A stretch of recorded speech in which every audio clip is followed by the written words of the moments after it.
לחם היית לצנה, מן האדמה פירותייך נותנת. יודע אשר בכל לב, יספרה כל נפלאותייך. צועדת היפים ונקת תהילים, צועדת על הים, נוצרת צפנים, פורצת חר ושקיעה עונה יום וליל, המלכה היכלתי לדורות חלפות לחיים. אך נשלח עובר ונקרא, וברכה לפני פורתנו, אילנות ניתן להתמודד, מפלצות נעשתה, נשים לנו במים, שרייך בקודש נשים, אמור איתך יהיה חסרון ימי. לחם היית לצנה, מן האדמה פירותייך נותנת. יודע אשר בכל לב, יספרה כל נפלאותייך.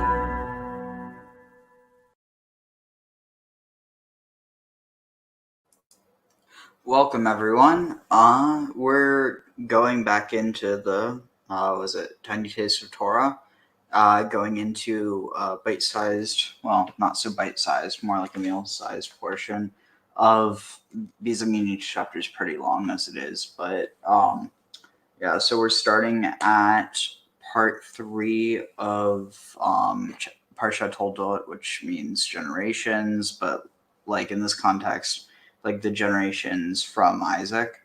And where we left off, I think it was, I don't remember exactly, but I do have something that can kind of give us a bit of context to get back into it. But welcome back, Ram. How are you doing? Very good, Ariel. How are you doing? And getting ready for Thanksgiving. Tag. Yeah.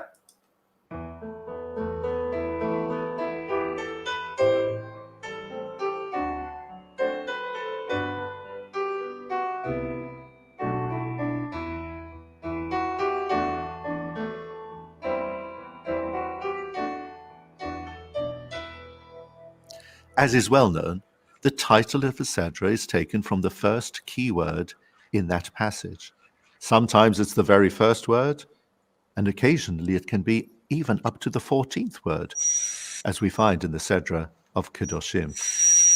This week's Parshah commences with the words, 𤤕𤅅𤋃𐤃𝐕 Toldot 𤤕𝐤�𝑒𝑃 ben Avraham, and these are the generations of Yitzchak, son of Avraham. Toldot, therefore, generations, is a beautiful and apt title for our Sidra.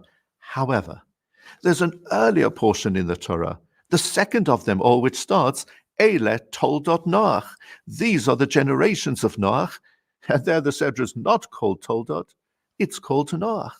So surely, therefore, Noach should be called Toldot, and Toldot should be called Yitzchak. I would like to suggest as follows. Noach was a man who was primarily interested in himself alone. Therefore, when Hashem declared to him that the whole world was going to be destroyed except for him and his family, he didn't have the response that Avram Avinu would later have, when Hashem would tell him that Sodom and Amorah would be destroyed, and Avram challenged Hashem over that decision. Noach instead was okay with it. It was fine, because he would remain alive.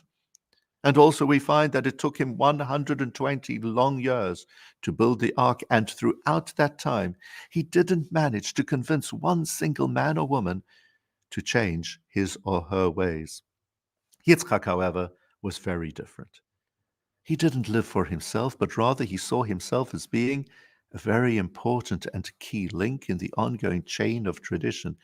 He might have misjudged his son's characters, but he was ultimately there to give them a blessing, and through them to bless all subsequent generations. As a result, it is so apt that the Sedra of Noach should be called after his name, because that's what counted most to him. Whereas as far as Yitzchak was concerned, it was the Toldot, the generations that Interesting. matter. So he's not The lesson comfort. for us is a Noah profound one. was only When we look comfort. to the impact that we can have on our environment, Ultimately, what matters most is not the extent to which our name is in print, but rather how successful we are in guaranteeing the continuity of our faith. Shabbat Shalom. Shabbat Shalom. We are in guaranteeing the continuity of our faith. Shabbat Shalom.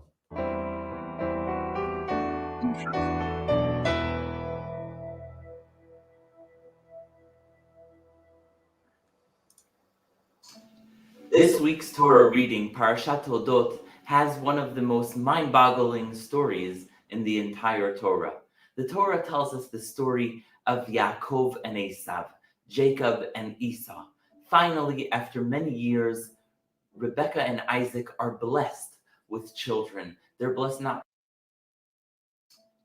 This week's Torah reading, Parshah Toldot, has one of the most mind-boggling stories in the entire Torah. The Torah tells us the story of Yaakov and Esau, Jacob and Esau.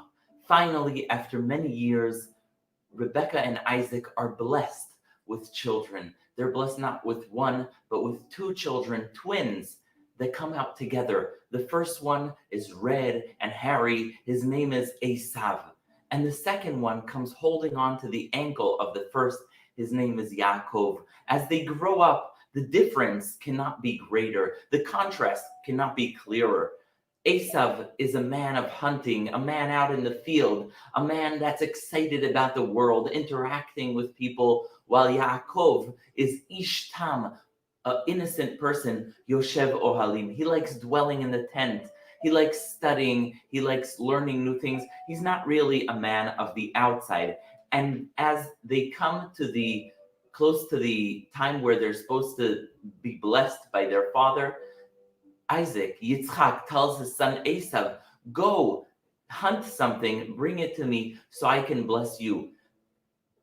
Yitzchak, our own forefather, Isaac, is ready to bless his son Esau, the wicked, and then while Esau is out, Rivka quickly calls Yaakov, rushes him in, and says, I want you to steal the blessings in essence and take them from your brother Esau.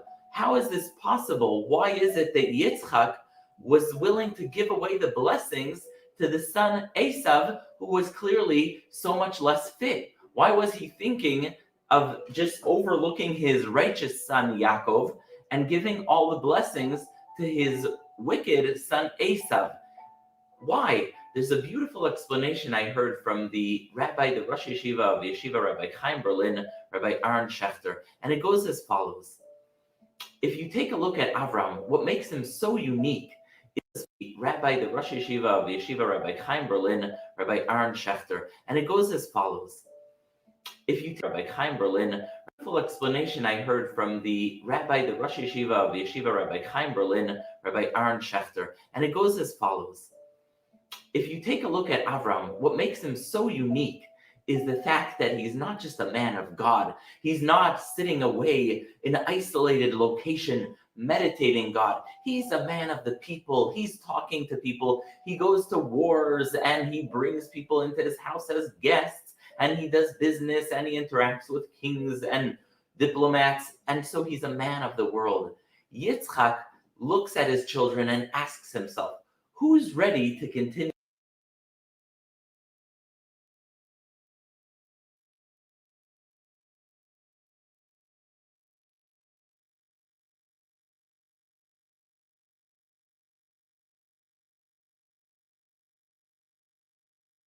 the legacy of my father? Which one of these two is really the one to be, as Yitzchak says later, Birkat Avraham, to inherit the blessing of Avraham?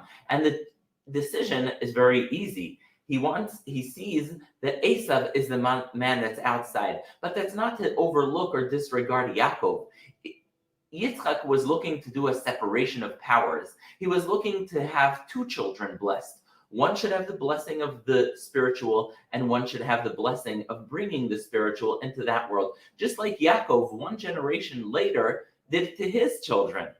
Yaakov blesses his son Levi. you're going to be God's share. You're going to study. You're going to teach. Yoru Toratcha liYaakov uMishpatecha liYisrael. You'll be the one who's in charge of teaching God's share. You're going to study. Blesses his son Levi. You're going to be God's share. You're going to study. You're going to teach. Yoru Toratcha liYaakov uMishpatecha liYisrael. You'll be the one who's in charge of teaching, of studying. And so Yaakov does that a generation later. He separates the powers. He says, we can't really have someone that encompasses all the qualities of Abraham. In order to fully encompass the blessings of Abraham, we need more than one person. And so he splits up the brachot. You have Zevulun is going to go out and do business. Issachar is going to study. Levi is going to teach. He separates it. And so Yitzchak thinks he's going to do the same thing.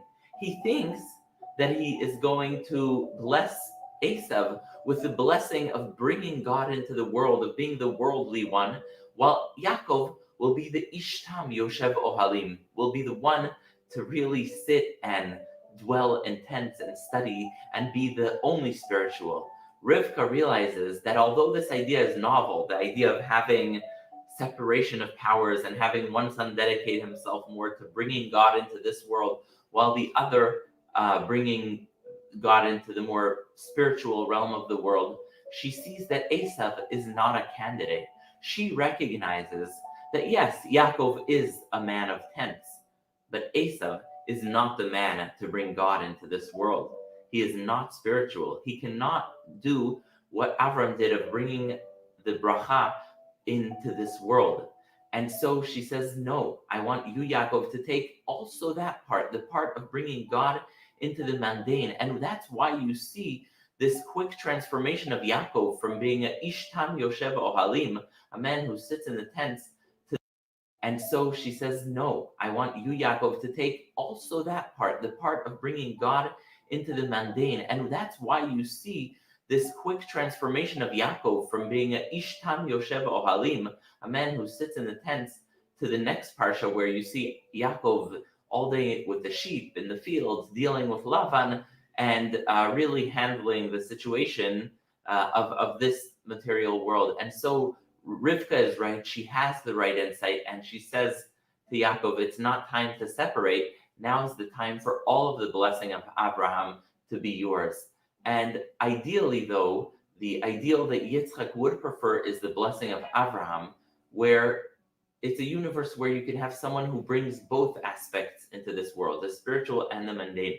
And that's why we're blessed at the end of the Hayat im Shamoah, L'man yirbu yameichem v'yimei b'neichem al ha'adama asher nishba Hashem avotechem latet lahem kimei hashamayim al ha'aretz.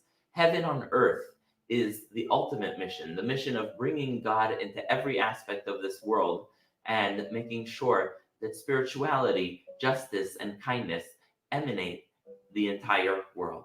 Shabbat Shalom.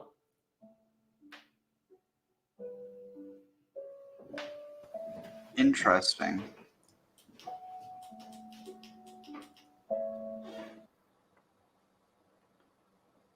Well, what are your thoughts on that? No, I thought it was interesting. It's again, it's the relationship is complicated between Esau and Isaac, and what should have happened, what did happen. Again, it's where rabbis can debate endlessly. Hey, What do you mean they could debate endlessly? well, there's sometimes they actually agree on things, every so often. Yeah, but still, that doesn't stop the debate. Agreement usually just leads to more questions. Well, I figured they can agree there. They just move on to something else they can argue about. Hence the endless debate. Yeah. Well, they get something new, old debate that they've done for years and centuries. That's boring. They can move on to something new. I personally think we should revisit the two powers in heaven theology. But that's for another time.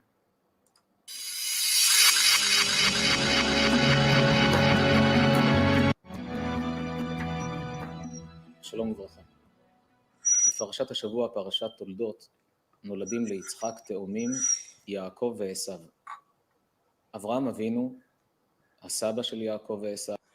Yeah, unfortunately, I don't want to have to actually not translate, but read the translation. So hence, I'm going to find something else. Let's see. We're about to start. I just need to give myself a moment. Oh, is this I wonder if you know that I want the best for you. That I know. The central theme of the Toldot chapter is this classic struggle and battle between the twin brothers, Jacob and Esau. The story begins, Ela Toldot, these are the children. Oh, also, Toldot means children yeah. of. Hey, Zero, how are you? Hey. Good morning. Good morning. Hey, Sarah. Good morning. Of Isaac and Rebekah. And the story continues that Rebekah was pregnant, but her pregnancy was very difficult. She was in pain. So she went to ask, why is she in pain? And she's told, you're in pain because you have two children inside of you. These two children are not simple children. They represent two nations. And these two nations will always be at odds with each other. And their struggle begins in your womb. But it will continue through their lifetimes and throughout history. And this is the twin brothers, Esau and Jacob and Esau. So this chapter is not only a profound psychological chapter, as I'll explain, but it also has historical implications because Jacob would become the ancestor of the Jewish people. Esau would become the ancestor of Rome, Western world, and Christianity. So exactly what was told to Rebekah thousands of years ago, that these two nations would struggle with each other, is what happened. The battle between Christians and Jews, the battles that still impact us today in one way or another. But of course, the good news is at the end, they will make their peace, which is the end of the story. But let's go back to the actual struggle between the two. So it says that Esau was the warrior and Jacob was the scholar. And then the controversial story continues that Esau one day comes back weary from the field, is hungry. So Jacob says, if you want food, sell me your birthright. So Esau, in his passionate moment of hunger, sold his birthright. But it gets worse. Then Jacob conspires with his mother to so-called steal the blessings from Esau. Jacob dresses up in the garments of Esau, goes to his father Isaac, who at that point was blind, feels his arms, and he sees that feels This like is Esau. a really And he messed actually up says, story. "You I have the never hands of really Esau, but realized. your voice is the voice of Jacob." And Jacob, in effect, steals the blessings from Esau. When Esau comes back from the field, and he hears that Jacob had already been blessed, his father, assuming that it was Esau lets out a great cry. And then Isaac gives him a blessing, but he cannot give him the blessing he had already given to Jacob. Esau is outraged, and he goes on a lifetime pursuit to kill his brother Jacob. The chapter concludes that Jacob escapes and goes off not to meet his brother for 20 years. So this story is fraught with complications. This is the behavior of a scholar, of a wholesome person, stealing blessings from his brother. I mean, what kind of impression does that leave us? So there's an unbelievably powerful lesson, and which can be understood with an analogy that the Baal Shem Tov gives. And here's the analogy. The analogy is of a king, an alien king, a leader of a great kingdom, who was dying and knew his time was about to come. He had a son who would become the heir to the throne. But the father was a very wise leader. And he said to himself, listen, my son has not yet earned his way to be a leader. He needs to go out and not live under the protection of the palace. Go live among the subjects. And there, when he sees the people's needs, the people's challenges, he'll become a sensitive leader. Buddha. Well, as long as he's in the palace, he's being catered to, he's protected, he has ministers and all kinds of attendants serving him. Sorry, I think I have a Buddha stuck in my throat. You don't say. Yeah, I think I'm good now. I think I got the Buddha out. All the time. So the father, even though it was painful, tells his son, I have to send you to a distant land in the kingdom where no one will know who you are.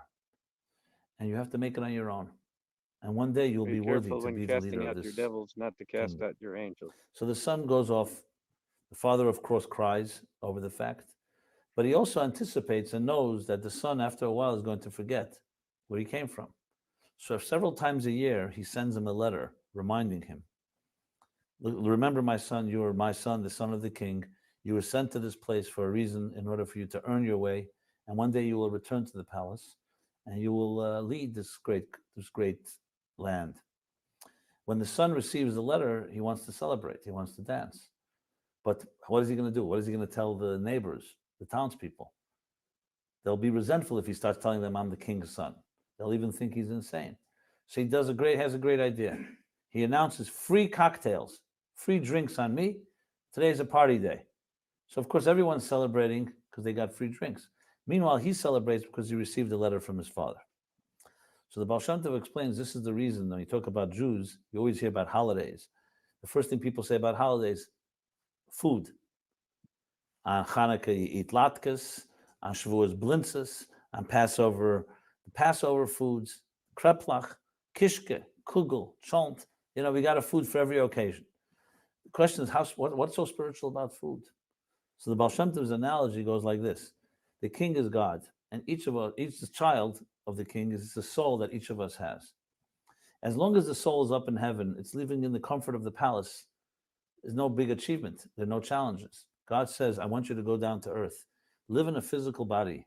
Live in a material world. There you'll be challenged. And that's where I want you to excel. Prove yourself. However, I'm sorry, but this just came to my head and now I can't unsee it. And though partially I think I might have actually seen this before and I think I just forgot it, but have you ever seen any meme where it's like Barbie, but Barbie is short for Barbello, and that whole idea of, a material girl in a material world? No, but I can see how that definitely works. And then what is it? And then Ken is like Jesus fighting against 𝐤�𤅅𤋃𤐿. I don't know, dude. This is what being tired will do to you. as we come down to this earth, we forget that there's a soul. And we forget that God sent us. We get carried off and carried away with our own agendas.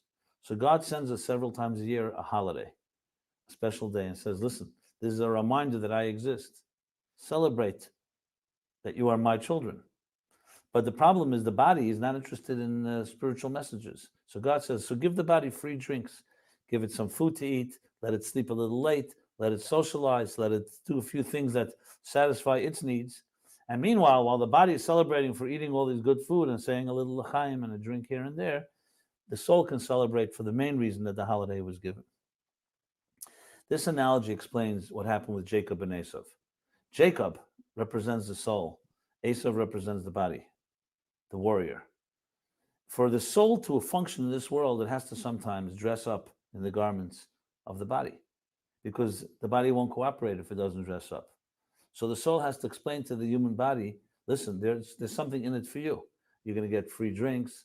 On Shabbos, there's special good foods. Holidays have other good foods. There's a lot of partying going on. So the body says, oh, great, I'm in for the party. And meanwhile, Jacob, the soul, can celebrate for the main reason that it has to celebrate. So the lesson of Jacob and Esau can only be really understood that it's not deception. It's about speaking on the terms of the material world. Jacob is basically speaking to Esau on his terms and saying, just like you would tell a child, listen, if you study well in school, we'll give you a candy. We all know that candy is not the main thing, but the child doesn't understand yet that knowledge is valuable. The child understands that candy is valuable. So it's not deceiving the child. It's just speaking on the terms of the child and saying, look, right, at this point, you understand the candy is valuable. One day you'll understand the value of knowledge, and you'll understand that the candy's value pales in comparison to the value of knowledge. So Jacob, the soul, has to educate the body on its terms, how to appreciate the divine, the spirit, the Torah, and the higher purpose and values. This is one key lesson from this week's Torah chapter. I love BetterHelp. Therapy has truly changed my life. I've been in and out of therapy with BetterHelp for a few years That's now, and it's interesting been because prioritizing it almost my seems to echo kind of some of this like Gnostic twin ideology. You know what I mean? Well, Yeah. it's certainly a form, kind of apologist. Apologizing for the sins of Jacob. Jacob. Yeah. Ignore all of that deception. The real lesson is this other thing. Who you gonna believe, me or your own lying in heart? Yeah, but keep in mind, who is the real deceiver here? Rebecca. She was the facilitator.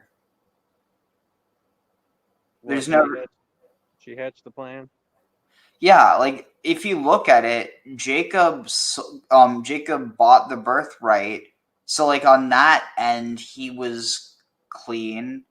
Given you could still argue it was deceptive, but like at the end of the day, one of the understandings is that Esau like didn't understand or care for spirituality in the same way that Jacob did. So he was like, what's the birthright to me? I mean, basically, because I'm. So this is the thing, because the way it gets interpreted when he says because I'm going to die means that, oh well, he needs the food, because if he doesn't have if he doesn't have the food, then what's the birthright to him? But the other way of reading it is that he doesn't care about the birthright because the birthright is spiritual, whereas he doesn't believe in it. Therefore, when he dies, the birthright is nothing to him. But the birthright is material, is it not? No. It's firstborn, and it is not being the patriarch and inheriting all the goods. I mean, like, there's definitely that element, but that's I mean, we'll read that in a few minutes, but I don't really think that's the point, because Esau still gets a blessing that's actually more physical than Jacob's. Isn't there not really a positing of an afterlife at this point? That there isn't reward in heaven, birthright reward after death? I mean, isn't that kind of Christianism coming in? The reward is your descendants. That's why they keep talking about the seed being multiple, like sands in the grain. It's the descendants are your afterlife. So you could sort of stretch that into reincarnation. That's about as far as real. Yeah, but I mean, you have to for that being. Keep in mind that this text is actually being written already by a point where so there's a good argument to be made that even though some of the traditions might have gone back further orally, that the textual forms that we have are actually existent in a context that believes in the afterlife, and that it's only really in in the earliest parts of the Bible that you wouldn't have it, because, and by earliest I mean like when it's dated to, not when the events occurred, because Genesis is actually one of the later books in the Bible. But where does it even put forth that the birthright is anything but inheriting the power and the goods? Because the birthright, it's not referring just to being like, oh, like, I mean, we'll read it in a moment, but it's not just referring to, because, but I mean, like, so here's the main thing, because if you look at I mean, at least at the interpretation, the tradition, that Esau ended up having much more power and much more like physical power and wealth than Jacob did. So it's not a primarily physical thing, because if that were the case, then how come Esau would be considered I mean, again, a lot of this is, being understood in a certain filter, but there is this tradition that Esau was the ancestor of the Roman Empire. Yeah, my way of looking at it is the goods are the physical aspect, and that authority patriarch aspect, that's the spiritual inheritance. Tag. Yeah, and that power to be the head man is basically, means management of the goods.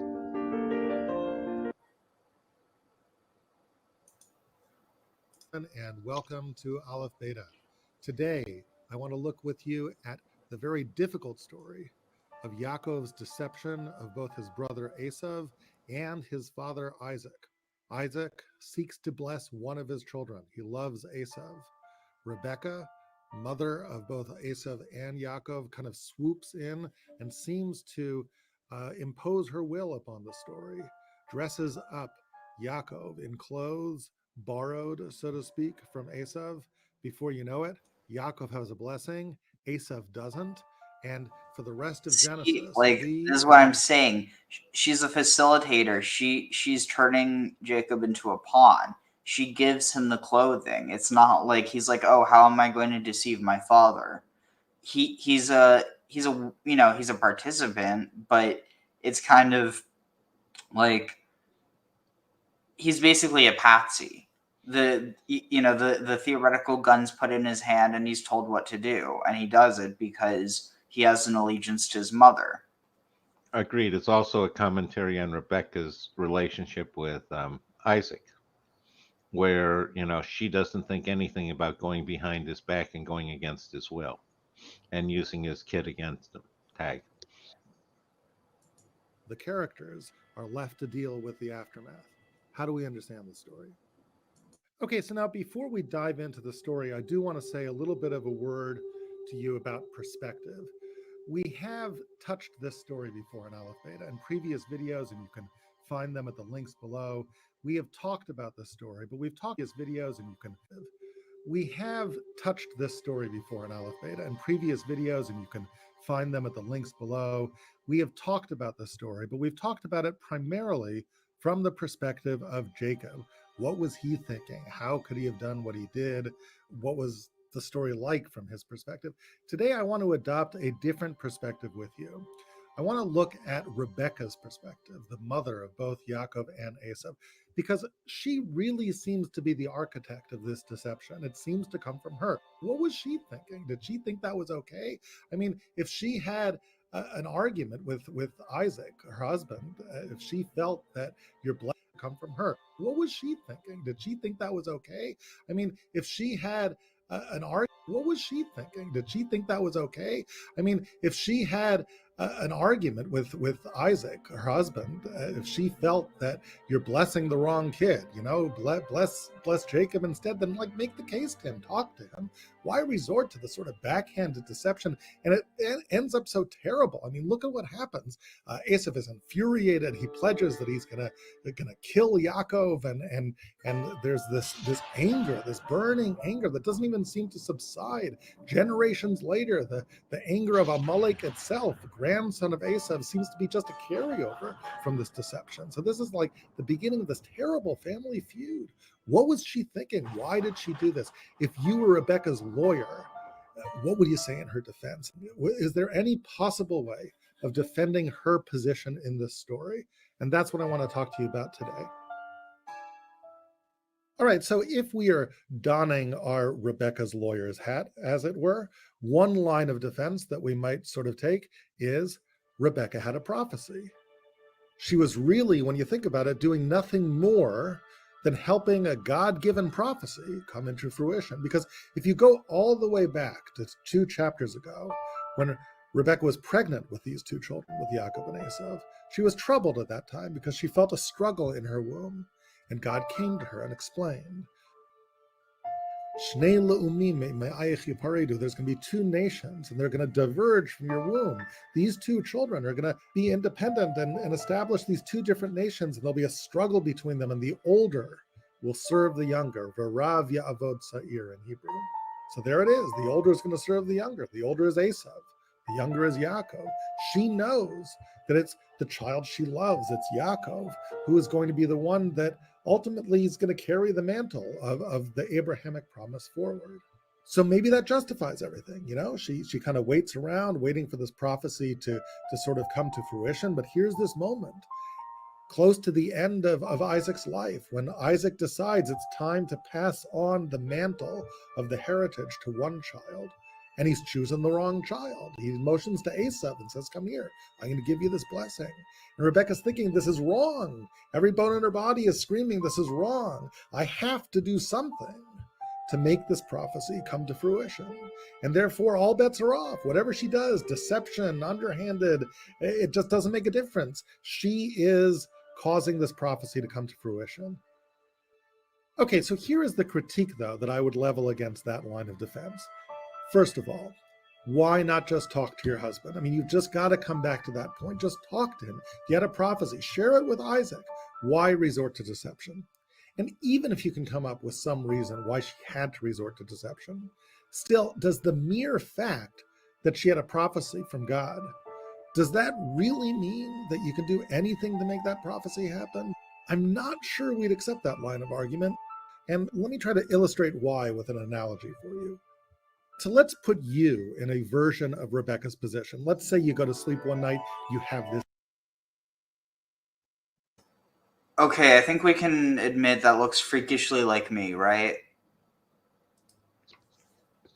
Yeah. Let's put you in a version of Rebecca.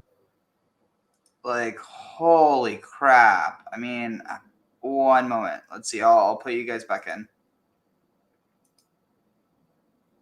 How do I do this? Can I increase the size of this? Hello layout? No. Okay. I'll just add you guys back in. Doesn't make a difference. Full screen layout. Oh, wait. No, here. How do I add this back? Remove, add to stage. Oh, there. Yeah, okay, that looks like me. I mean, even down to the mustache.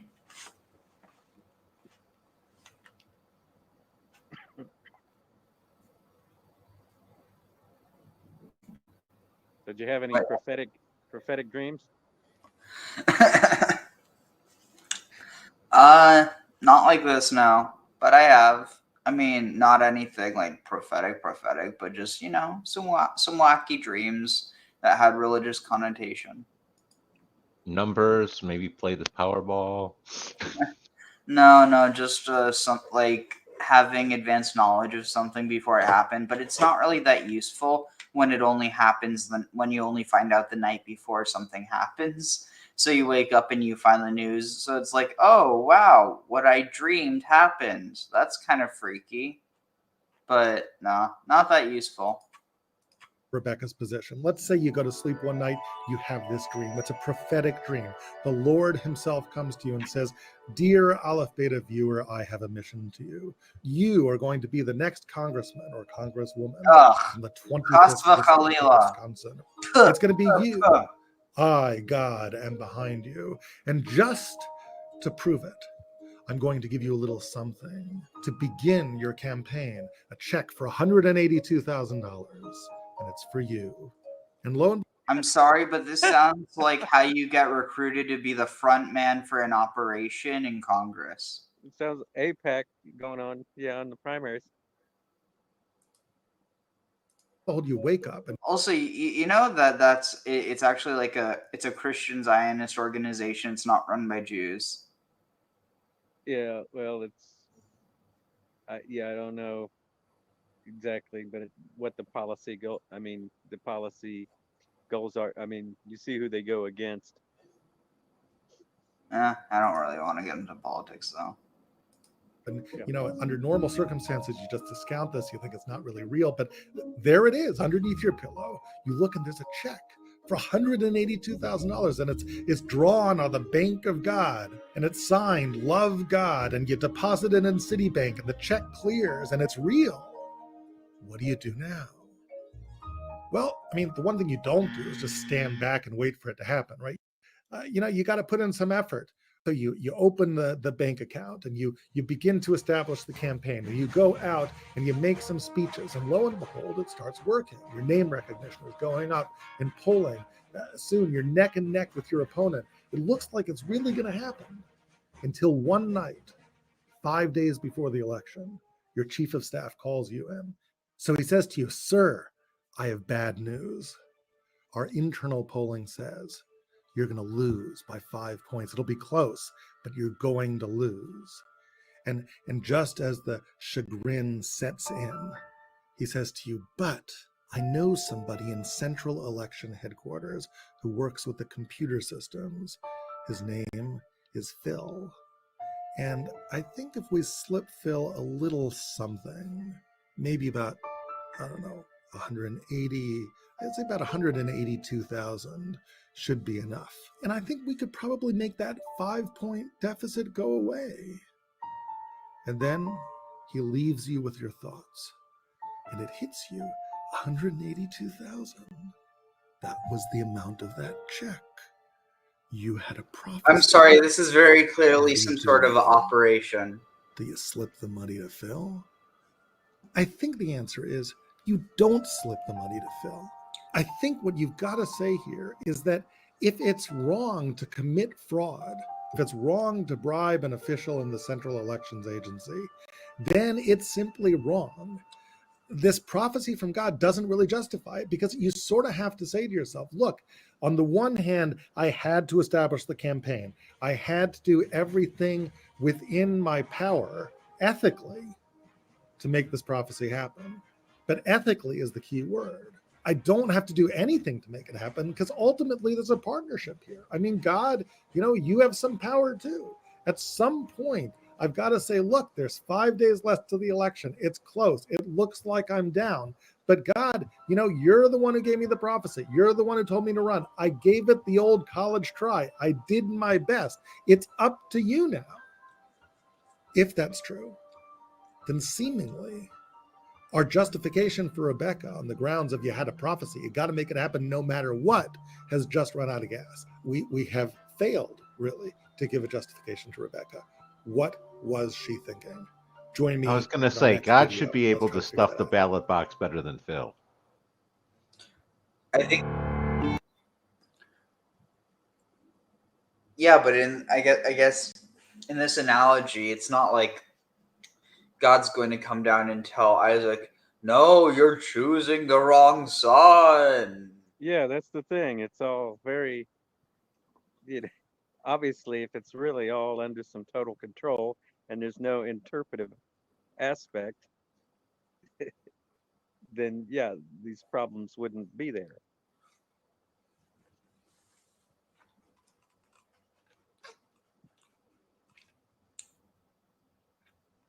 I'm just going to finish this and we'll start. Let's see.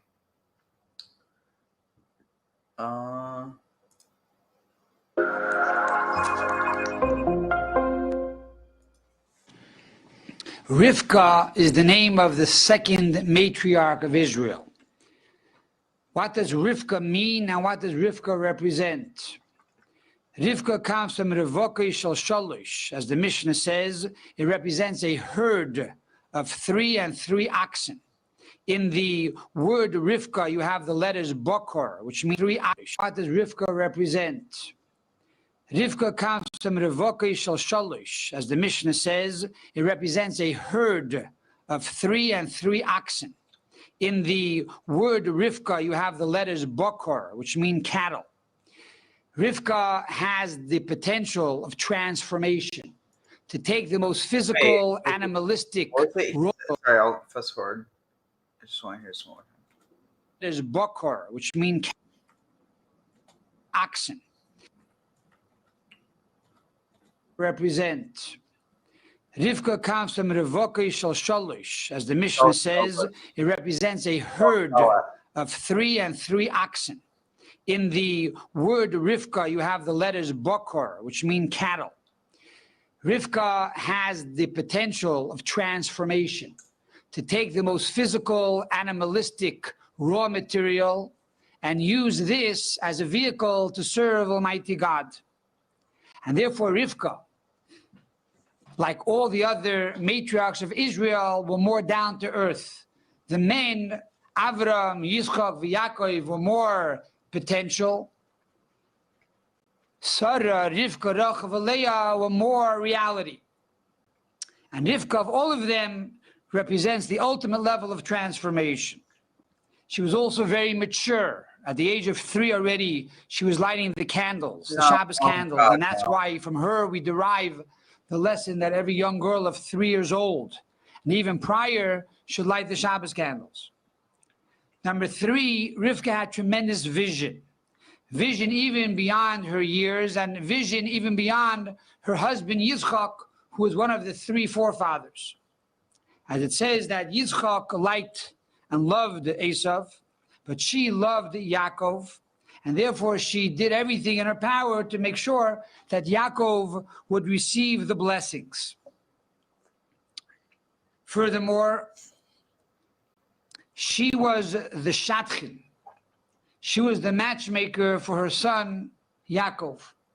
She said to Yaakov that it's disgusting, Katzi b'chayai, that you should remain here and marry a non-Jewish woman, go back to my family, to my brother.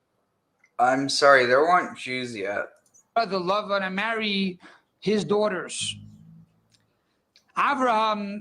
It's like, oh, it's disgusting. You shouldn't marry any of these Canaanites. Better that you marry your cousin. Literally your first cousin. Well, Ariel, if he doesn't have a sister, the first cousin is the best he can do. I think you're going in the opposite direction of the way you're supposed to be going with that paradigm. Oh, I was just following in Abraham's lead. Tag. And to be fair, he's just following in God's league. You know, with the whole idea of like God and the Holy Spirit being like mother, father, son, mother, sister, brother, all that good stuff. Made the shidduch for Yitzchak. However, from that shidduch came out not only Yaakov, but also an Esau. Esau was a very wicked person. But Yitzchak made the shidduch for Yaakov, and from that shidduch, from that match, came out Mitosei Shalema, that all 12 sons and Dinah, the daughter, were all righteous in the eyes of God, and from them came about the Jewish people. So this is the greatness of Rivka as a Shatchin over Avraham and over all the other mothers of Israel. We find that Yitzchak and Rivka together, the gematria, equals 515. Yitzchak is 208. Rivka is 307. 208 plus 307 equals 515. The Torah says that Yitzchak and Rivka together were praying for a child. 515 is the same gematria as the word tefillah, which is prayer. Similarly, we find that Moses, v'aschanon el Hashem, Moses prayed 515 prayers to enter into the land of Israel, to be able to fulfill all the mitzvos of God. So here we see that Yitzchak and Rivka, like Moses, also prayed for the ultimate redemption for the children of Israel, to be able to enter into the land of Israel through the coming of Mashiach. According to Kabbalah, Yitzchak and Rivka represent the two names of Ma and Ban. Yitzchak represents Ma, and Rivka represents Ban. And Chassidus tells us that this is really the purpose of the entire creation. And this is the objective of why God brought the world into being. And that is to unite Ma, which is spirituality, with Ban, which is the animalistic, physical, finite world together. So therefore, Yitzchak represents Ma, and Rivka represents Ban, and therefore the marriage of Rivka and Yitzchak are expounded upon in great detail in the Torah. For this is truly the fundamental principle and the basis of the entire Torah, to bring together this formation of Yitzchak and Rivka, which is heaven and earth and God and the Jewish people. We do this every time we perform a mitzvah. The word mitzvah means connection. We connect ma and ban together. What are the letters of Rivka? Reish, Beis, Kuf, Hey. Reish, the letter Reish represents Re'iyah. Re'iyah means to see. She had vision, and she knew that Yaakov was truly the greater one. Beis is brachos. It was in her merit that Yaakov received the blessings. Kuf, she said, Katztai b'chayai, that I am disgusted by the daughters of Ches, and therefore you are to marry one of my family. And Hey represents the final Hey of God's name, of the Yud and the Hey and the Vav and the Hey of the Tetragrammaton, which is the final Hey in which God created this universe. For it is through Rivka that we bring godliness down into this world to create a Dira B'tachtonim.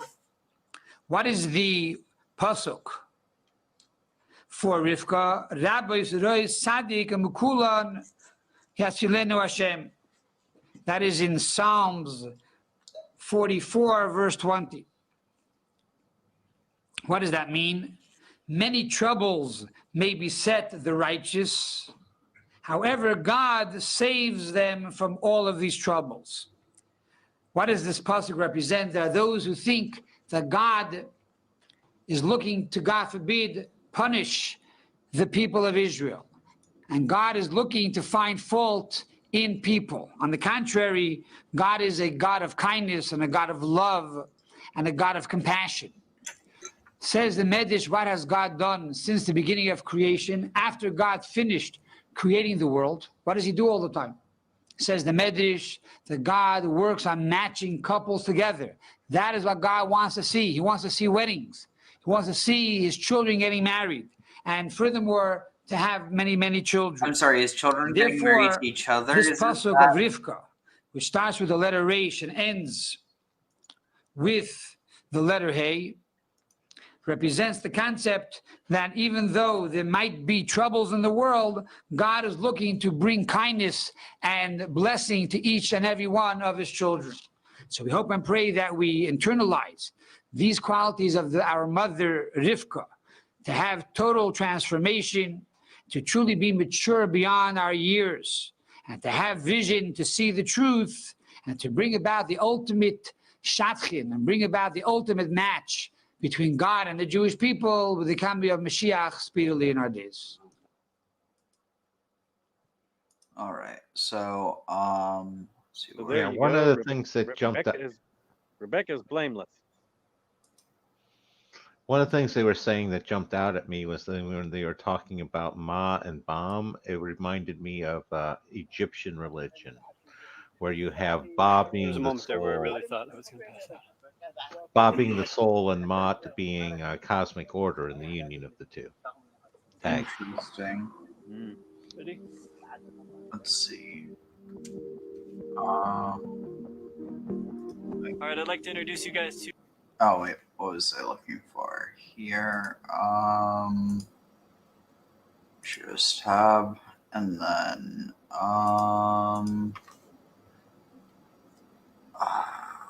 what was it? So the will was fulfilled. The prophecy was fulfilled, and it is supposedly right that it was fulfilled, right? Yeah. And how would it have happened otherwise? She could have just talked to Isaac. There's nothing that says that she didn't. But he reigns. His opinion's what floats. What? What are you talking about? The will of the patriarch is certainly the trump card. No. Have you ever read? There's equal say. Where is there equal say? Have you ever read Ugaritic literature? Ugaritic. Yeah. Yeah, Same cultural context. Ugarit's Canaanite. Exactly. Well, sort of. Ugaritic is sort of a gumbo of it, because they also bring it from some of the the Hittite, the Hurrian, the Indo-Europeans from north. They were sort of a central trading ground prior to the Bronze Age collapse. And there was some power that women had in the Egyptian. No, but like literally, there's this idea that the way that you the way that you get El to do what you want is to entreat Asherah to convince him. There's literally this whole tradition of goddesses counseling gods, and by extension of matriarchs counseling the patriarchs. Just look at Sarah; she was considered a greater prophet than even Abraham.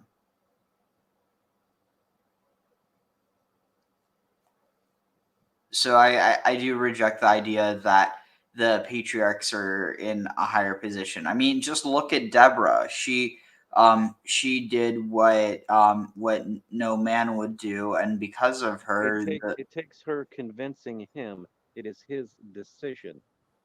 Yeah, not hers. Zero's point is which one gets the final say. Only one of them can have the final say, and in in a patriarchal system, it's the patriarch. You can sit there, you can entreat him you can present your case and treat him to your side, but ultimately, if he decides against, well, I thought we were speculating that maybe she did. Yeah, well, it doesn't say either way. Yeah. It's And basically since it's we got the prophecy when she was pregnant. Surely it was relayed. Why is she going to keep that secret? and it's basically some of it becomes is it justified to go behind your husband's back if he decides against what the wife wants? And I can't say that this is delivering a very solid, good message for marriages here. Well, but it's a recurring theme that the second born gets the blessing to go against the usual inheritance model in these various different stories. Or the And youngest in the case of Joseph. yeah, same kind of sidestepping of the normal order. Mm-hmm. Anyway, Baruch hu et Adonai Amvarach, Baruch Adonai Amvarach L'olam Va'ed, Baruch Ata Adonai Eloheinu Melech HaOlam, Asher Bachar Banu Mikol Ha'amim V'natan Lanu et Torato, Baruch Ata Adonai Noten HaTorah.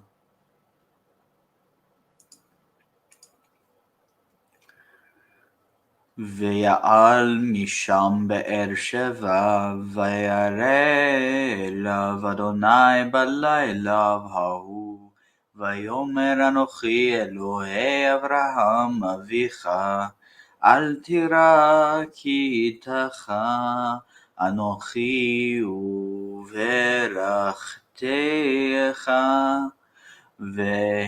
והרביתי את צריך בעבור אברהם עבדי, ויבן שם מזבח, ויקרא בשם אדוני, ויית שם אוהלו, ויקראו שם עבדי יצחק באר. ואבימלך הלך עליו מגרר ואחוזת. מרהו ופיכול שער צבאו. ויאמר עליהם יצחק, מדוע באתם אלי ואתם שנאתם אותי ותשלחוני מאתכם?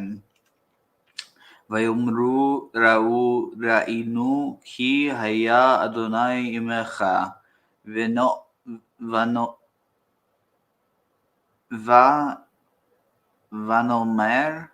תהי נא עלה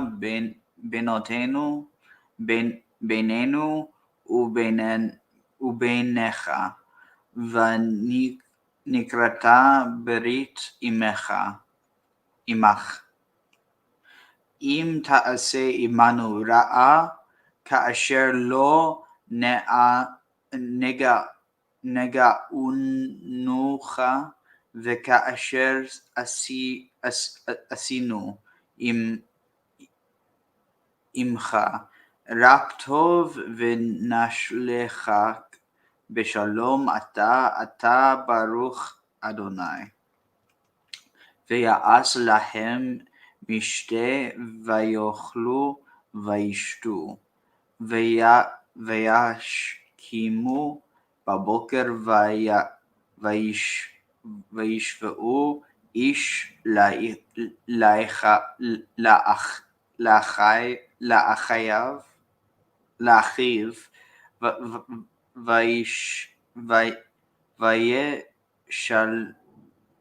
וישלחם יצחק, וילכו מאיתו בשלום. ויהי ביום ההוא, ויבוא עבדי יצחק, ויגידו לו על עדות הבאר אשר חפרו, ויאמרו לו מצאנו מים. ויקרא אותה שיבה, על כן שם העיר באר שבע עד היום הזה. So that would be and he went up from there to Beersheba, and he saw, and God appeared before him that night and said, I am the God of Abraham your father. Do not fear, because I am with you, and I will bless you, and I will increase your seed on account of Abraham my servant. I feel like we already read this for some reason. They're always increasing seed. Yeah, good point. And he built there an altar, and he called it by the name. He invoked. In this case, it's saying, and he called out the name in the name of Adonai, and he planted there his tent, and he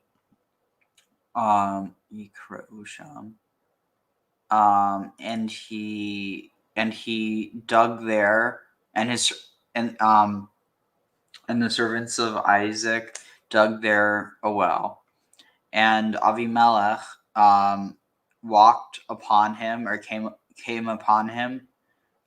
Better translation would be like journeyed, or like came across him from Gerar, and Ahuzat, Merehu, his companion, Pichol, and Fichol, the prince, or the leader, that like the authority, or what is this? Basically the head of his the head of his host, of his troops. And Isaac said to them, why have you come to me, and you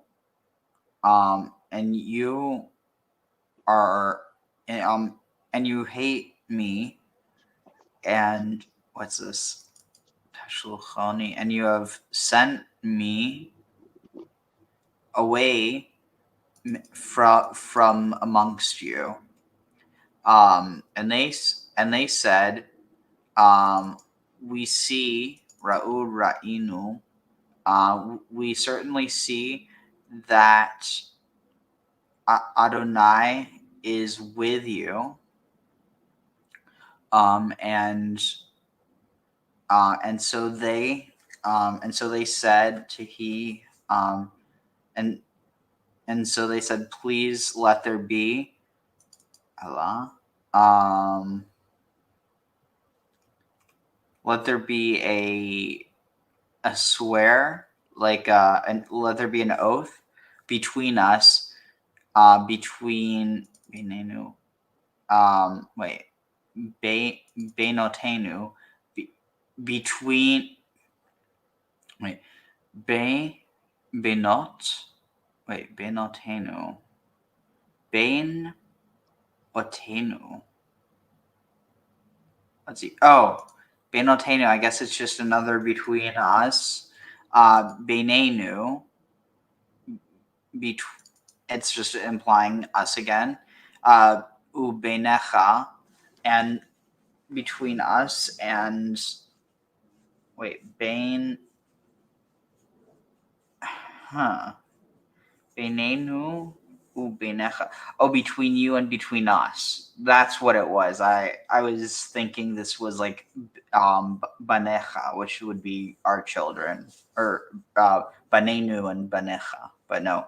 So you between us and between you. And we will cut a covenant, cut a deal basically, with you. If you do this with us, if you do to us any evil, that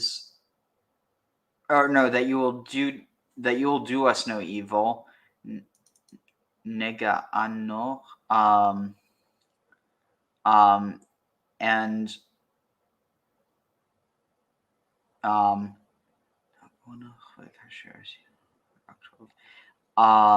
it's saying that you will not touch us with evil, and as we have done for you with us, as we have done with you only good, and sent you away in peace, you now are blessed by Adonai. It's interesting because here you have ata, you, and then ata here means now. So ata, but it's a different ata. And he made for them mishta, a feast, or no, a banquet, and they ate and they drank, and veshkimu shakam, and they rose in the morning, and they swore, and man swore to his brother le'achav. Wait, what? Le'achiv. Ish le'achiv. And they swore an oath, a man to his brother, and vayishlachem, and and they were sent away, and Isaac sent away, and they went Meito from them in peace. And so was on that day that the servants of Isaac came, and Gidu told him about what they witnessed in Beersheba. Wait, told him Aledot, about what they'd witnessed at Beersheba, digging the well, and he said to them, and they said to him, we found water. And he called it Shiva. Therefore, or upon this, was the name of the city Beersheba. Because from that day,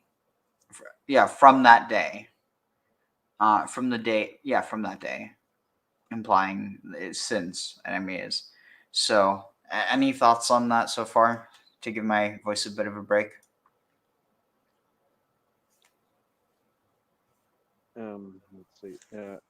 Interesting. You said ata means here and now. It depends on the first letter.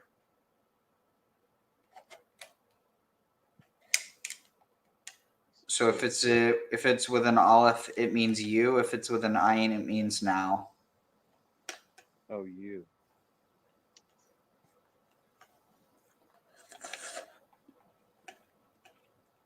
Graham? Yeah, no, don't. I'm just looking up the verse right now. It's like you don't really have a whole lot of thoughts. It's just sort of stuff swirling around. On the earlier passage, the bequeathing of the blessing upon the son. That once it's done, right? It seemed that's how it check out. So it seems to be a transfer of power, like, seeing it in like more indigenous traditions, like a shamanic bequeathing of an energy. Mm-hmm. Yeah. Here, I'm gonna find something to put on real quick to give my voice a tiny break. I was going to say one aspect of it is it's clearly Isaac was like the water douser of Canaan here. Yeah, that's what I'm saying. There's kind of a magic aspect in there.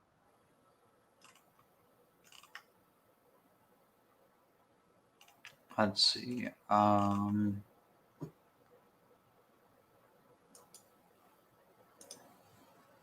Because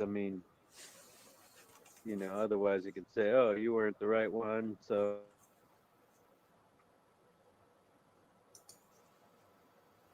The son of his father and the father of his son. Is this the best that we can say about our patriarch Yitzchak? In Parshah Toldot, we're told about the life and times of Yitzchak. His father Avram was such a towering personality. About him, the Hittites said, Nesi Elokim Mata betochenu, you're a prince of God in our midst. And Yitzchak's son Yaakov, his name Yisrael continues to live on in our midst. But what can we say about Yitzchak himself? Actually, I believe that Yitzchak probably is the most suitable role model for our times. And why do I say that? You see, Avram became Avraham. Yaakov became Yisrael. But Yitzchak was born Yitzchak and he died Yitzchak. No change of name whatsoever. And indeed, his name is in the future tense. Yitzchak, he will laugh, indicating that from him will flow a happy future. Yitzchak had the one and only Rivka, but Avram had more than one wife, and Yaakov had more than one wife. Avram was born in Mesopotamia, made Aliyah, then left for Egypt in a time of famine, came back to Eretz Canaan. Yaakov left the Holy Land for Mesopotamia, and then in his latter life went to live in Egypt where he died. But Yitzchak was born in the Holy Land and he died in the Holy Land. He never stepped foot from there. In our tradition, Yitzchak's virtue is called Gevurah, which means strength, because he had the strength of character which enabled him to be the rock of stability and dependability. Yitzchak is a symbol of continuity, a strong link in an ongoing chain, and this too is reflected in our davening. According to tradition, Avram started the custom of davening Shachrit in the morning, Yaakov of davening Ma'ariv in the evening.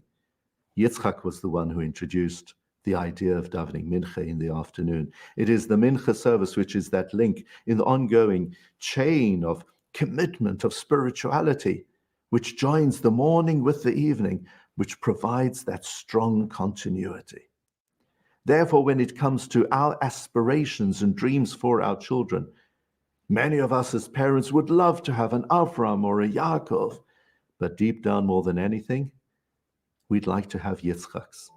Children who please God will be the children of their parents and the parents of their children, and who will guarantee our own line within the future of the Jewish people. Shabbat Shalom.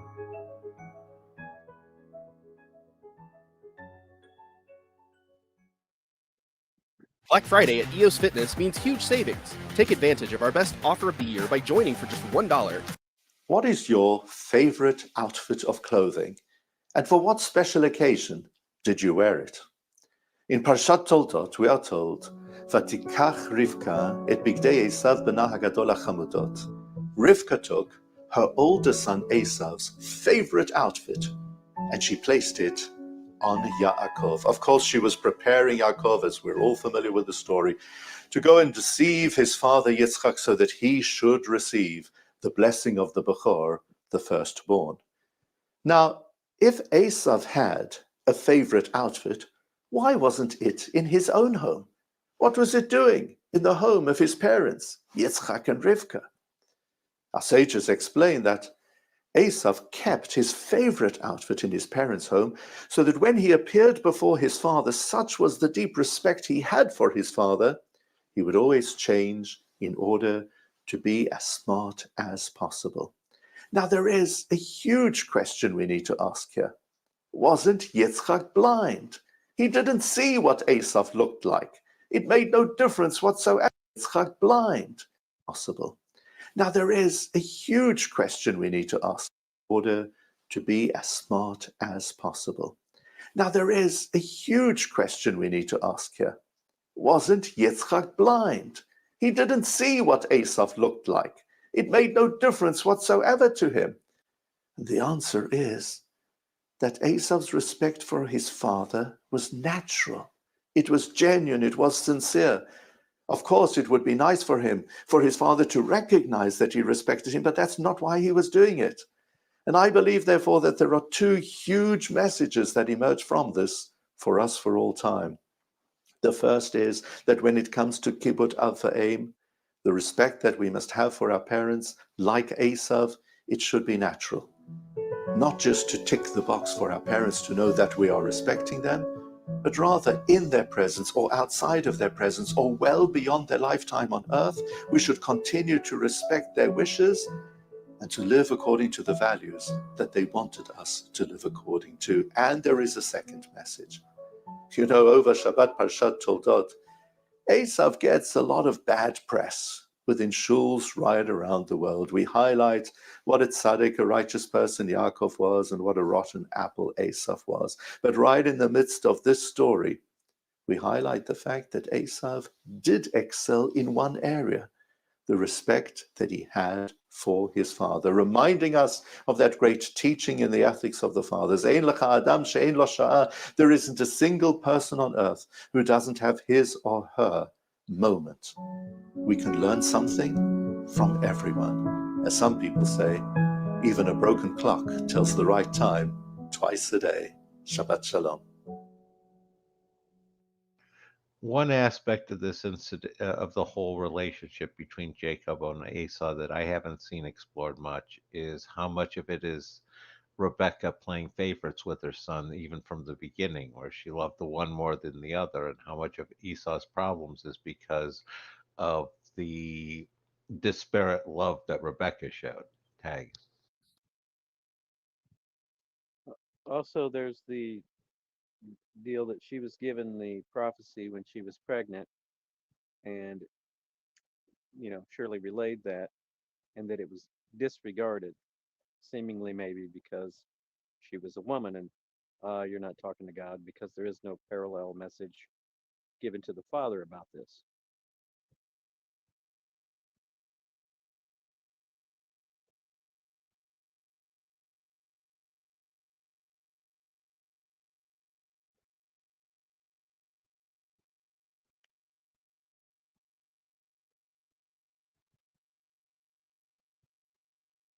Muted, Ariel. Yeah, sorry. That's a relatively Christian idea. I mean, the idea that the man is the head of the house is a very Christian idea. Like, I mean, honestly, in Judaism, it's almost the opposite. The woman is at the head of the house, whereas the man, the man's in charge of studying and in charge of like the spiritual, whereas the woman's in charge of the physical. Well, the man's also in charge of the relationship between the house and other houses. He negotiates the inner house world. True. But like the in that case, the mother's the intermediary between the children and the father. Right, up until they reach, that puberty age, and then they go through their various initiation rites. Tag. Yeah. It is not an equal relationship. It is a subordinate, even though they have some roles. Well, it kind of is equal. They each have their roles, and part of the patriarch role is the final decider. Yeah, the final decider is the one with the actual power. Well, I don't agree because they're influenced by the other. They can decide whether or not to be influenced by. Well, as we see that's very relevant given the Bible verse here, because even though Isaac had decided, and he was the final decider, it didn't stick because Rebecca went underneath him. And again, it's that the different the female traditions versus the male traditions, and that's what we're looking at here. Yeah, Tag. there's a tension between continually. Which is why I say neither one of them is actually subordinate to the others, unless you're talking about a specific sphere. Each of them has their area of dominance, and each of them has their area of submission. And it's when you think that one of them's in charge of everything that you start running into some problems. Tag.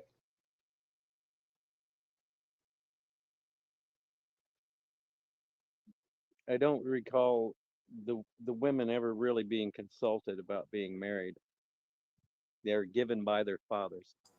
No, I mean, like it depends on the context, but in with the story of Rebecca, she clearly has agency. Yeah, her family actually wanted her to say no.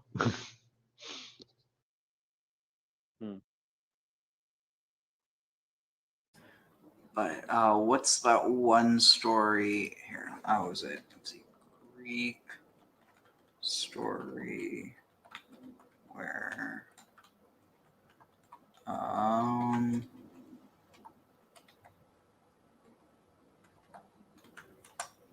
let's see.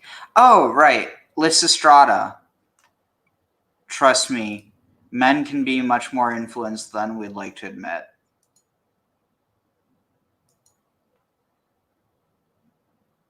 Now, Lysistrata is great. I saw the play that they made of it during the Spanish heyday back in the 1500s, Fuente Ovejuna. Wait, you saw it in the 1500s? You have a time machine?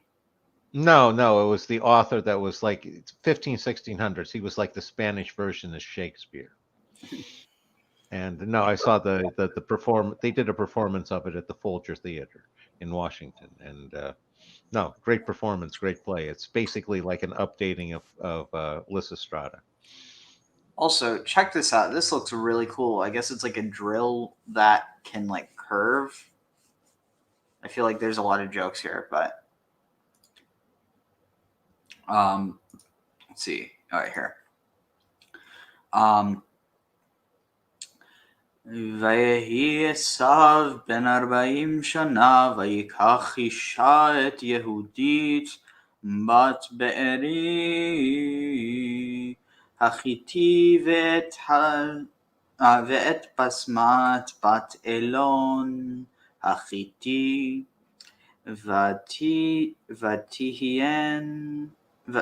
ותהיין מורת רוח ליצחק ולרבקה, ויהי כי זקן יצחק ותחיינו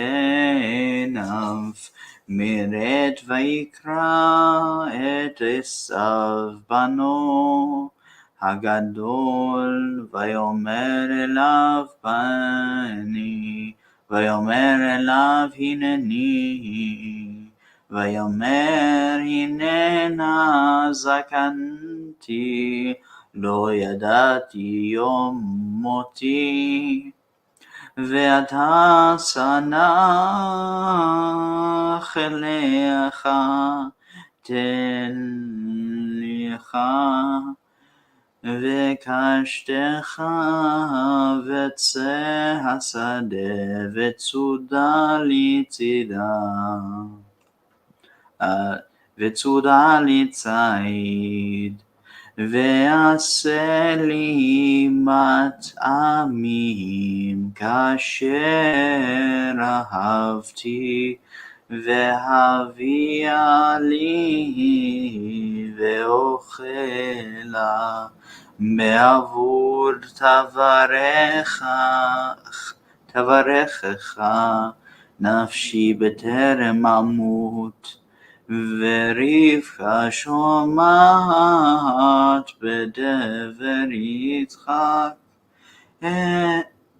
בדבר יצחק אל עשיו בנו וילך עשיו השדה לצוד ציד להביא ורבקה אמרה אל יעקב בנה לאמור הנה שמעתי את אביך מדבר אל עשיו אחיך לאמור אביה לי ציד ועשיו לי מטעמים ואוכלה ואברכך לפני אדוני לפני מותי ואתה ואני שמע בקולי ואשר אני מצווה אותך לך נא אל הצאן וקח לי משם שנגדי עזים טובים ועשה אותם מה הטעמים לאביך כאשר אהב והבאת לאביך ואכל בעבור אשר יברכך לפני מותו. And so Esau was 40 years, and he took for a wife Yehudit, which is interesting, Yehudit, which means Jewish or praised. I don't know, it's kind of interesting that the first person named Judith isn't even Jewish. You know what I mean? Isn't it ironic? Where was she from? Bat Be'eri, which that was the name of one of the kibbutzim that was attacked. But it means my well. But Hachiti, he was a Hittite. And also Basmat, not basmati rice, Basmat, the daughter of Elon or Elon, Hachiti. So he married two Hittite women. And they were morat, they were bitterness, they were a bitter spirit for Yitzchak, for Isaac and Rebekah. So they were basically like, hey Jacob, we really don't like that your brother married these Canaanite or these Hittite women. So if you want us to keep supporting you, you have to marry your cousin. I mean, that's basically what happened. And so it was. Wait, y'all can hear me, right? Yep. Yeah, just make sure. And so it was that. And so when it was that Isaac was elderly, and he became what's the word? Not dull, but he became like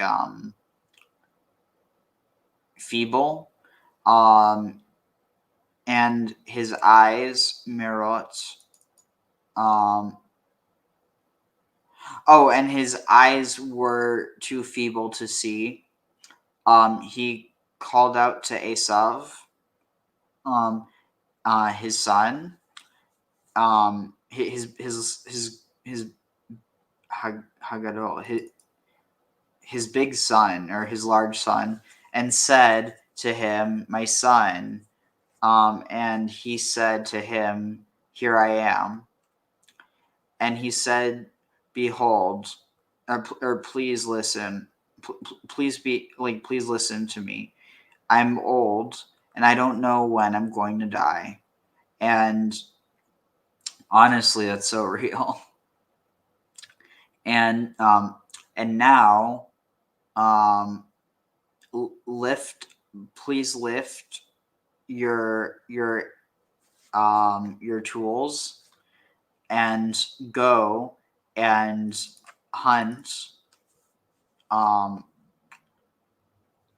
Vatzet, and go out into the field Vitsudali and hunt for me game. Wait, so why is this? Oh, kashtecha. No, it's not. No, so they're saying take your bow and your quiver. That's why it didn't make sense, because se can also be. Oh, no. There it says go out, and kashtecha just is take your. Interesting. Oh, and I thought talecha was to walk. No, dude, I'm so tired. So yeah, tali can be quiver, and then keshet is bow. All right. And make for me matamim, basically make me comfort food, like I love, and havia, and bring it to me, and bring it to me for food, on account that I will bless you, bless your soul, or that on account that on account that you will bless me before my death, or before I die. And Rebecca heard the word of Isaac to Esau, his son, and it's interesting how here it says to Esau, his son, not their son. Mm-hmm. And like the thing that's interesting is, clearly, like, no matter what, it's her son, because there's no other woman that Isaac was married to.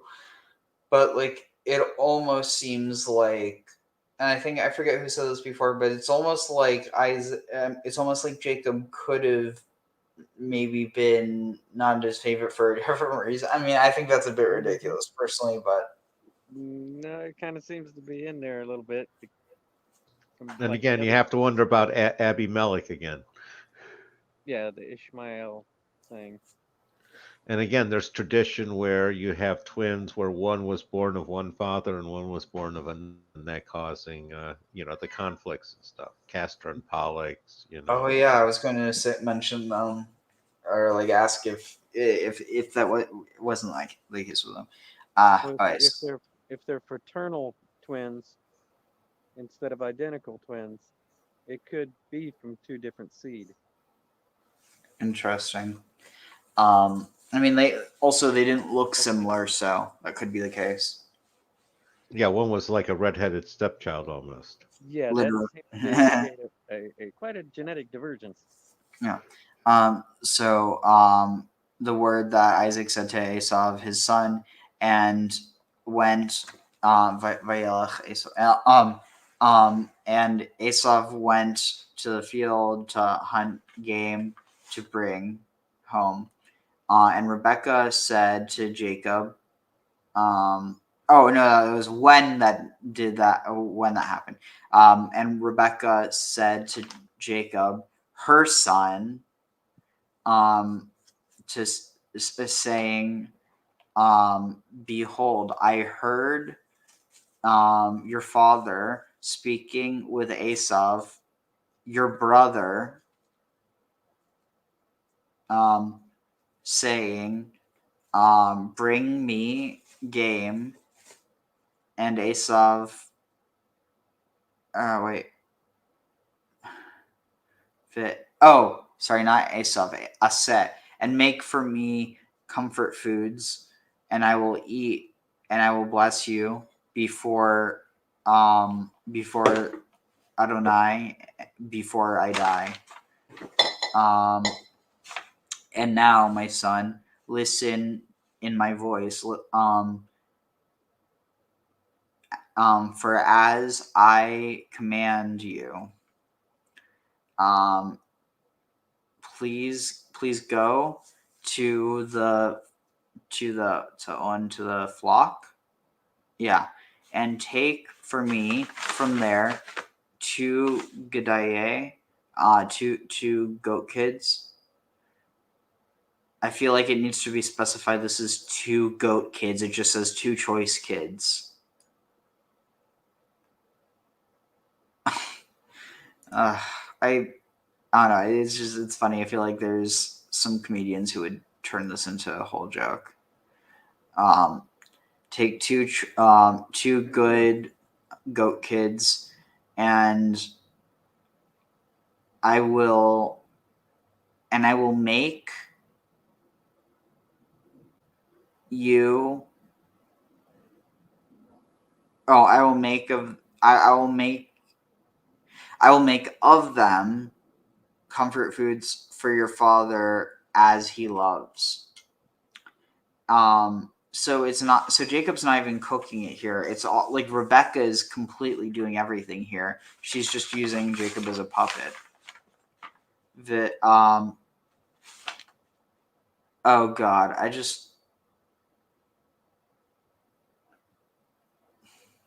had a really dark thought. Imagine if, I'm completely joking, but imagine if Jacob was actually the son of Laban.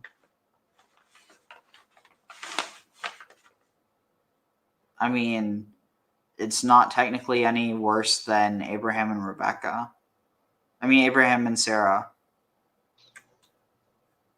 That's true, but you have the opportunity. At least you had the opportunity with Abimelech. True. It's a little less dark. Yeah. Still doesn't reflect well on Rebecca, though. But tag. Let's see. And bring it to your father, and and he'll eat on account that it or in order that he will bless you before his death. Okay, that's where we are, and then let's see. You're gonna download the mojo. What? It's gonna download the mojo, transfer the power. Nice. All right. Voodoo. Let's see. Let's see. What's this? Oh, this should. Dang it! No, that looked good, but it was too long. That's what she said. Oh my God, I'm exhausted. I'm like not coherent right now. But that is okay because this is for fun. Let's see.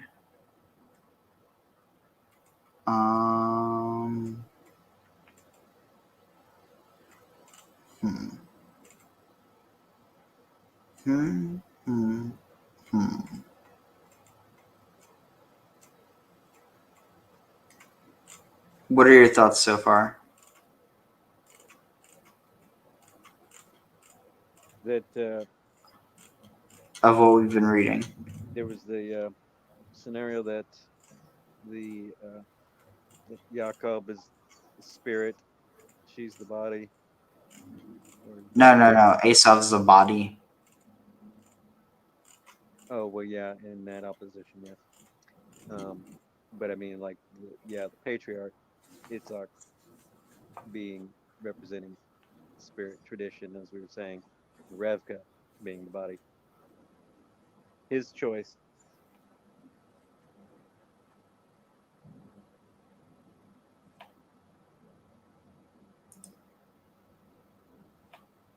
Let's see.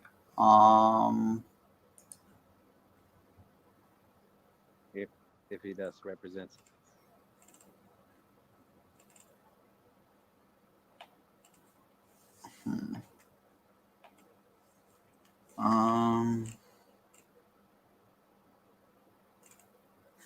Let's see what I can find.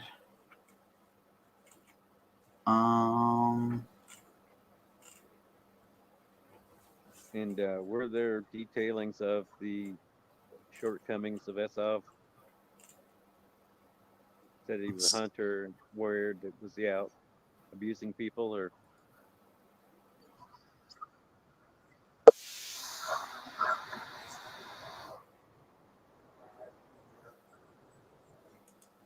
Shalom and welcome to Timus Torah. This year is entitled The Gematria of Esau is Shalom.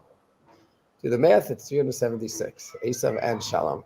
So what's the connection? Esau and Shalom? The Shein Mishmuel, the great Hasidic giant in the 1800s in Poland, near Poland. He says that Esau was at Shalom, peace with himself. You say, well, that's a very nice compliment to Esau. He was at Shalom with himself. No. The Shalom that he was at peace with was that everything is fine in my life. I'm good. I have no problem, nothing to look into. A crazy catastrophe happened that Yitzchak gave a bracha to Yaakov instead of me. No, I'm fine. Yitzchak's the bad one. Esau's the bad one. He still went to marry whoever he married, and he was at Shalom, at peace with himself in a false manner. We should all be at Shalom with ourselves, meaning the fact that we're on a striving path and we're growing and struggling. We should be Shalom with ourselves. But Shalom, I have nothing else to do? No, that's wrong. There was also the earlier passage about the well. Seemed to be kind of an early example of do unto others, do unto us as we have done unto you. Do us no evil, for we have.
Precious food for your father, such as he loves.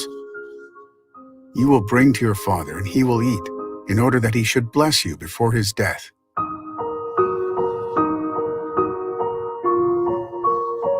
Jacob said to his mother Rebekah, "Here, my brother Esau is a hairy man, and I am a smooth man. Perhaps my father will feel me, and I will be in his eyes as a trickster, and I will bring upon myself a curse and not a blessing." And his mother said to him, "Your curse is upon me, my son. Only listen to my voice and go take for me."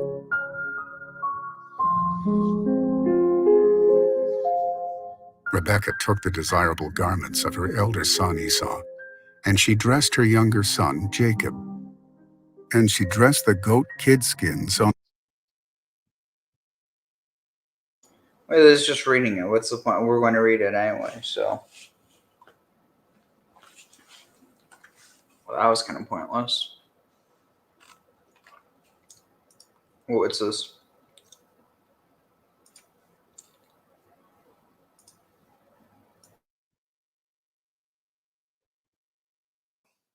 If God has shown me one thing, especially about the Old Testament, it's that you always want to look closely when a blessing or a curse is pronounced. But now coming back to Genesis 28, verse 3, we see what happens to be, what appears to be the same blessing that God gave to Abraham and then Abraham gave to Isaac, now being transferred by Isaac to Jacob. But there's an important difference, where most Bibles say that Isaac said to Jacob something like, that you may become a company of people or a company of nations. The Hebrew for a company of people or company of nations is kahal amim. Kahal amim. This is entirely different than what God promised to Abraham and what was promised to Isaac. That is, that they would produce goyim, a mixture of nations. Because kahal amim, in its most literal translation, is used in Hebrew as the opposite of what God had told Abraham. Literally, kahal amim means a holy convocation or a holy assembly of fellow countrymen. In other words, it means an assembly of people for holy purposes, consisting of people, however, from the same tribe or the same group of tribes. That is, Jacob, who would soon be renamed to Israel, will be the first one in the line of the covenant promise who would produce as his offspring only Hebrews.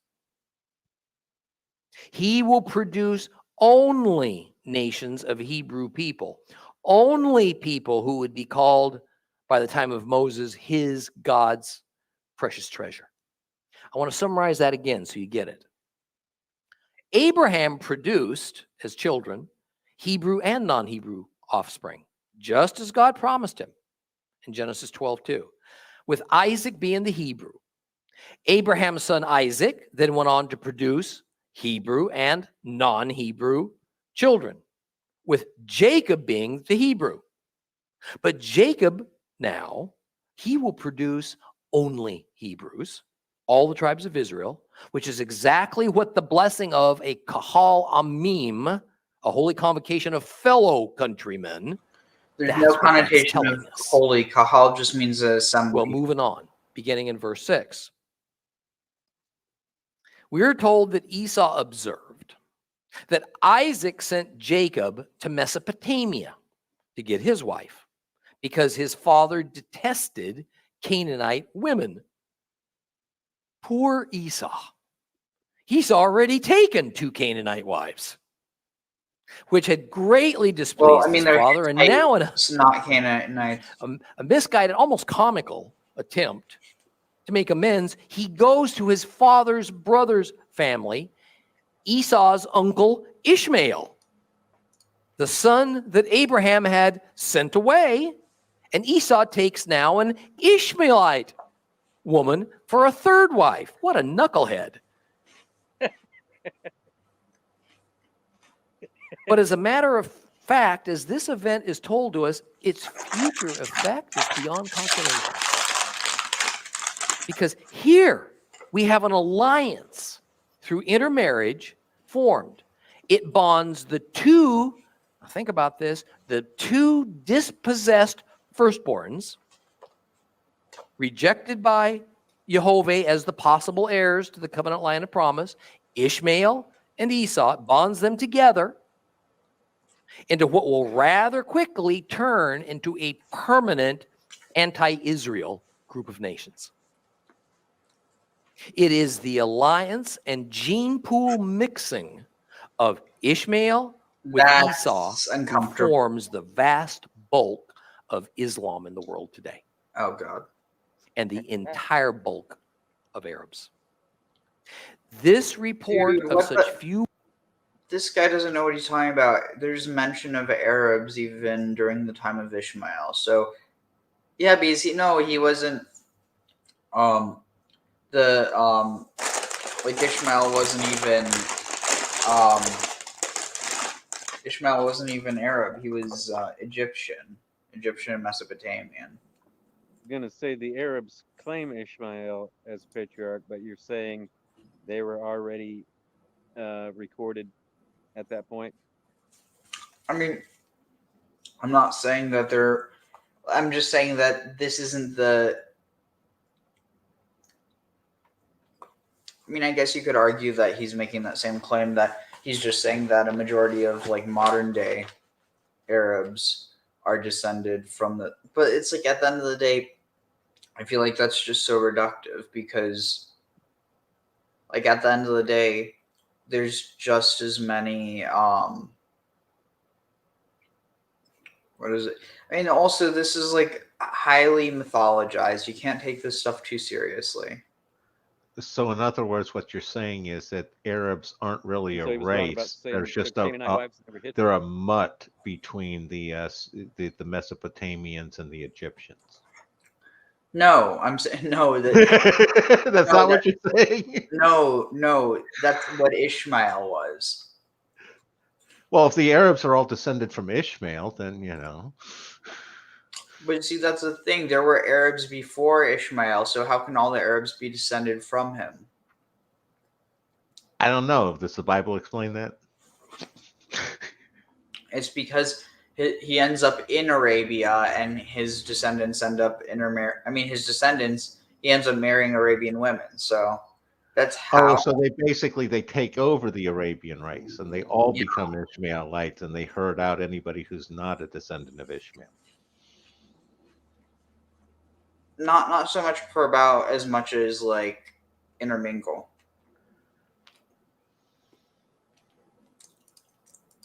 Two words in verse 9 radically altered the course of history.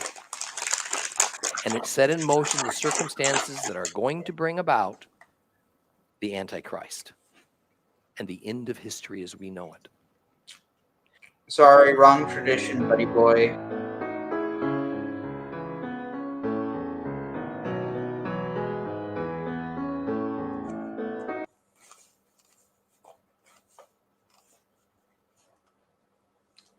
I was going to say that's something Judaism's missing. They don't have an anti-Messiah showing up for a nice big throwdown at the end.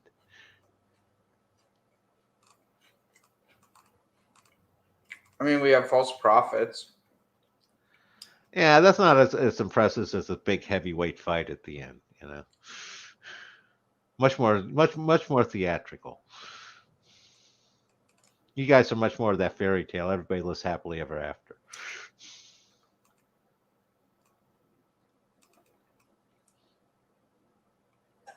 Let's see.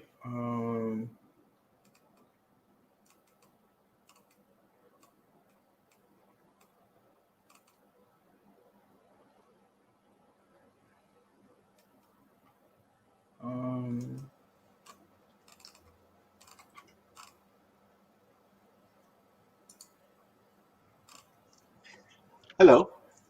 In this week's Torah portion, Devarim, the Israelites not this week are positioned to enter the land of Israel. But to do so, they must pass through the land of the Edomites, south of the Dead Sea. The Edomites are the descendants of Edom, who is also known as Esau, Jacob's evil twin. The Edomites refuse passage, so God tells the Israelites to leave the Edomites alone and bypass them. Quote, "And the Lord spoke to Moses, saying, Command the people, saying, You are to pass through the border of your brothers, the children of Esau who live in Seir. They will be afraid of you. Be very careful. You shall not provoke them, for I will not give you of their land, no, not so much as the breadth of a single foot, because I have given Mount Seir to Esau as an inheritance." Unquote. Isn't this so interesting, though? This almost, I wonder.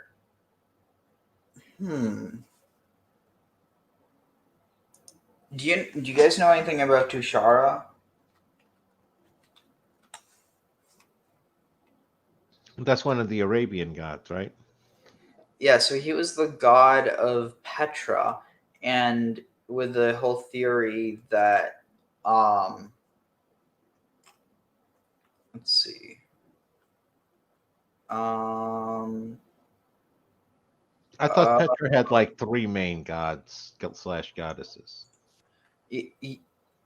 So Dushara, also translated as Dusaris, is a pre-Islamic Arabian god worshipped by the Nabateans at Petra and Madain Saleh, of which city he was the patron. Safavidic inscriptions imply he was the son of Alat, and that he assembled in the heavens with the other gods. He is called Dushara from Petra in one inscription. Dushara was expected to bring justice if called by the correct ritual. Dushara is known from the epigraphic Nabatean sources, who invariably spell the name Dushar, the Nabatean script denoting only consonants. He appears in classical Greek sources as Dusares and in Latin as Dusaris. The original meaning is disputed, but early Muslim historian Hisham ibn al-Kalbi, in his Book of Idols, explains the name as Duishara. Etymologically, probably the one from one of the Shara mountains, or from the one of Asherah, because Alat is Asherah. Well, one of the cognates for Asherah, yeah. Yeah, well, yeah, within the whole was interpretatio, what would it be? Like the Greek interpretation of connecting things.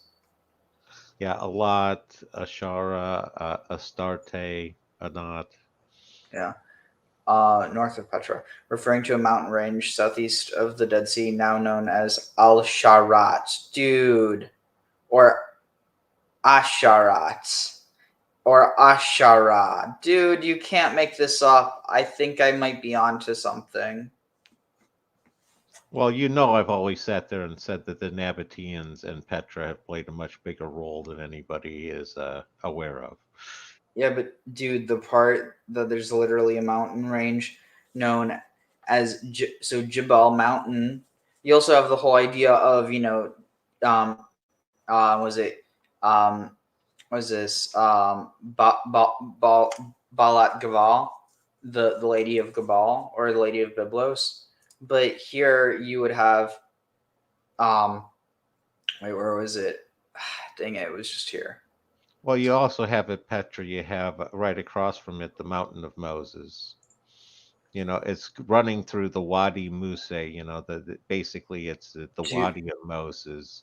And by tradition, Aaron is supposed to have been buried there. Tag.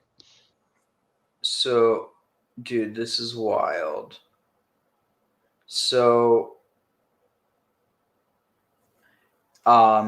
Asharat or Ashara, also known as Bilad Asharat or Jibal Asharat, is a highland region in modern-day southern Jordan and northeastern Saudi Arabia. It was formerly a sub-district in Bilad al-Sham during the 7th to 11th century CE. In modern, let's see, history.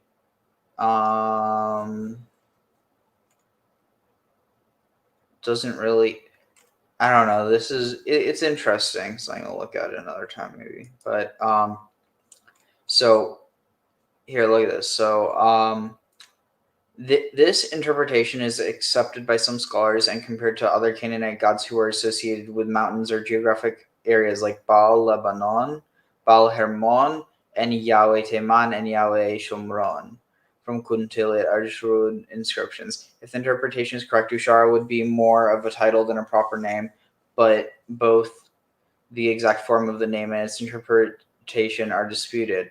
And based on what this is saying, I mean, dude, it almost seems like within this context that, I don't know, it almost seems like it's creating this kinship that goes beyond just, we have a similar ancestry, but outright saying that I don't know. I like, because this other thing. So if this is merely a name, then we also know that there was. Have you ever heard of Kos? Yeah, that was one of the various gods related amongst the people. Yeah, the national god of the Edomites. Let's see. Whoa. Wait, so then Bar Kos, son of Kos, Kos maybe. Whoa, that's the connection. If Kos means bow or Kuza, dude, this is the connection. Kuza the archer, Al Kuza. Kuza is Esau. He's the hunter. Yeah, makes a lot of sense. Zero's back. Oh.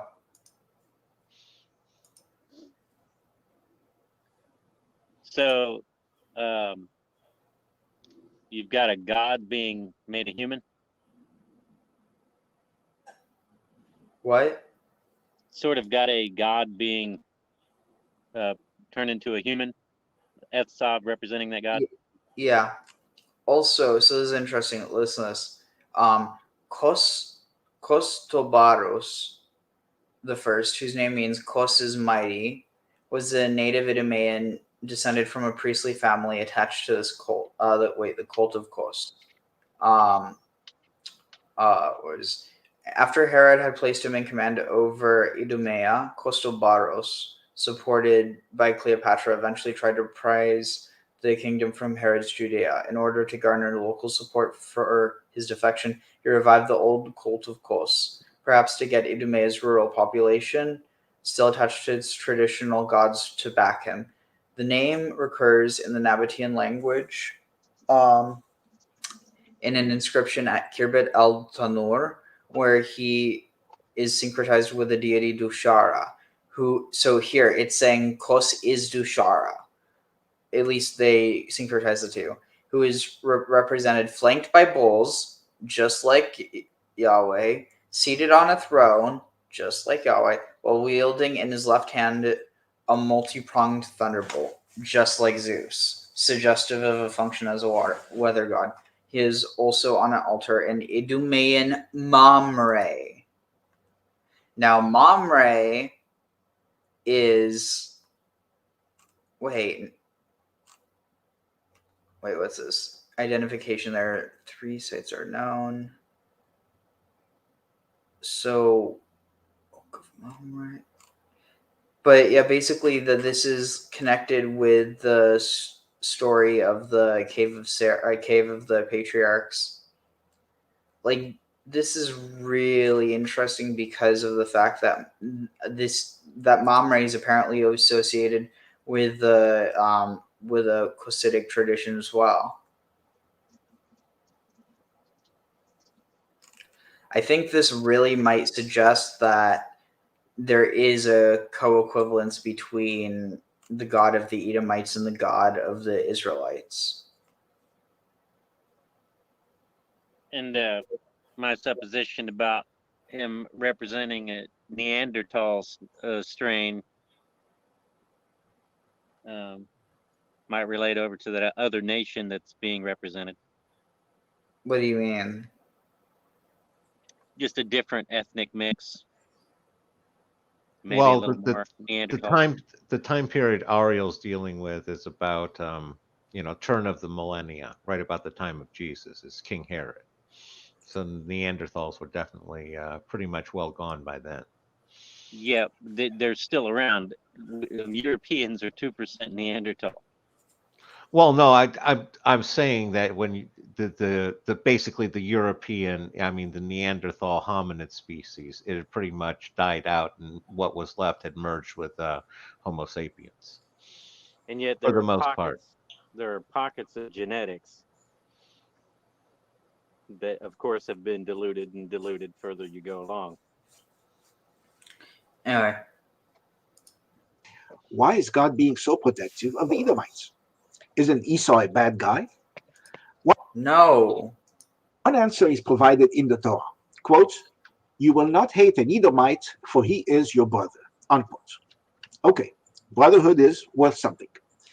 But that cannot be the whole story, because our tradition paints Esau as the very epitome of wickedness.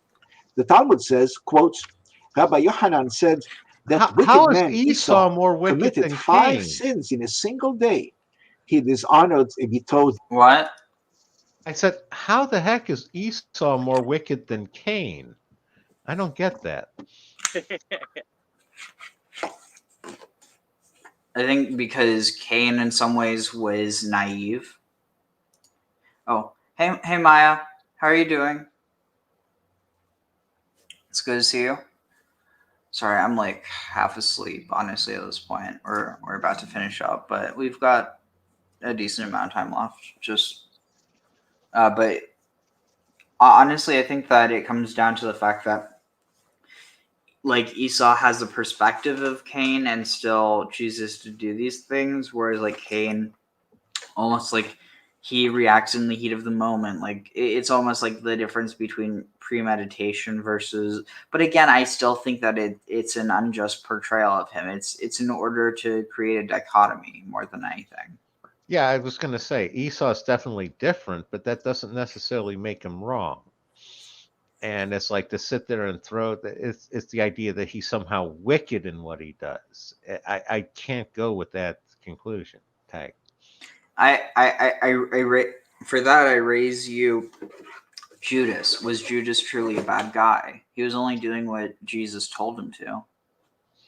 Yeah, and that's been one of the traditional arguments all along. You know, some churches actually had Judas as a saint because he did the thing that nobody else would have been willing to do. Tag. Like Saint Rebecca. No, but fulfilling the will. Yeah, but in this case, it's about loving something so much that you don't care. It's almost like, if you truly love something, you'll set it free, as opposed to just keeping it to yourself. But she chose to work toward what was revealed to her as God's will. In an abusive way, though. Maybe the only way that she had.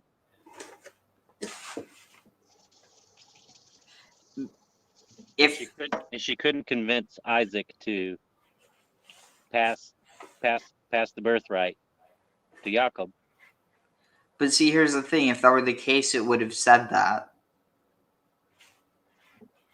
And if God really, I was going to say, if God really wanted it passed on, he could have just stepped in and done it like he did with hardening Pharaoh's heart.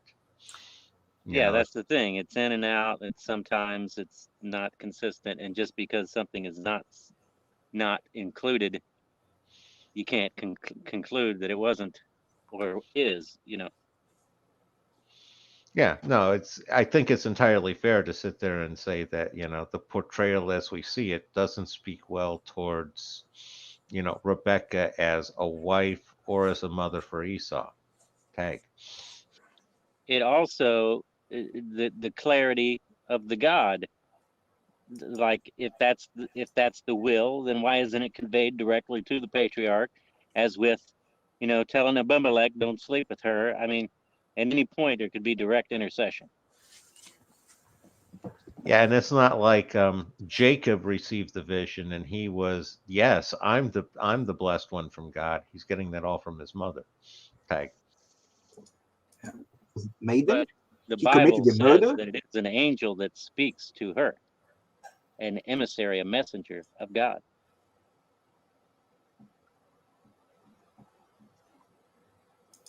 He denied God, he denied the resurrection of the dead, and he spurned his birthright. Unquote.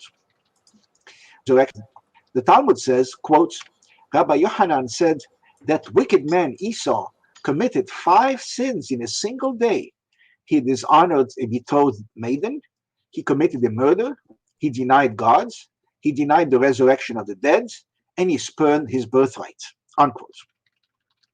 Moreover, Our tradition tells us that the Edomites are the ancestors of the Romans, and indeed of all Europeans and the entire Christian world. The Midrash says, quote, 2 orphans were left to Esau, namely Remus and Romulus. And you, God, gave permission to a she-wolf to suckle them, and afterwards they arose and built Rome, unquote. Now, the Romans and their successors, the Byzantines, dominated the land of Israel for 7 centuries, from 63 BCE, when Pompey conquered Jerusalem, to 638 from 6. The Byzantines dominated. Now, the Romans and their successors, the Byzantines, dominated the land of Israel for 7 centuries, from 63 BCE, when Pompey conquered Jerusalem, to 638 CE, when the Muslim Caliph Umar ibn Khattab conquered Jerusalem. The Romans oppressed the Jews, destroyed their temple, and exiled them from their lands. So why did God protect them and allow them to do this? The Midrash and the Zohar offer another answer. Esau merited land and power because he honored his father.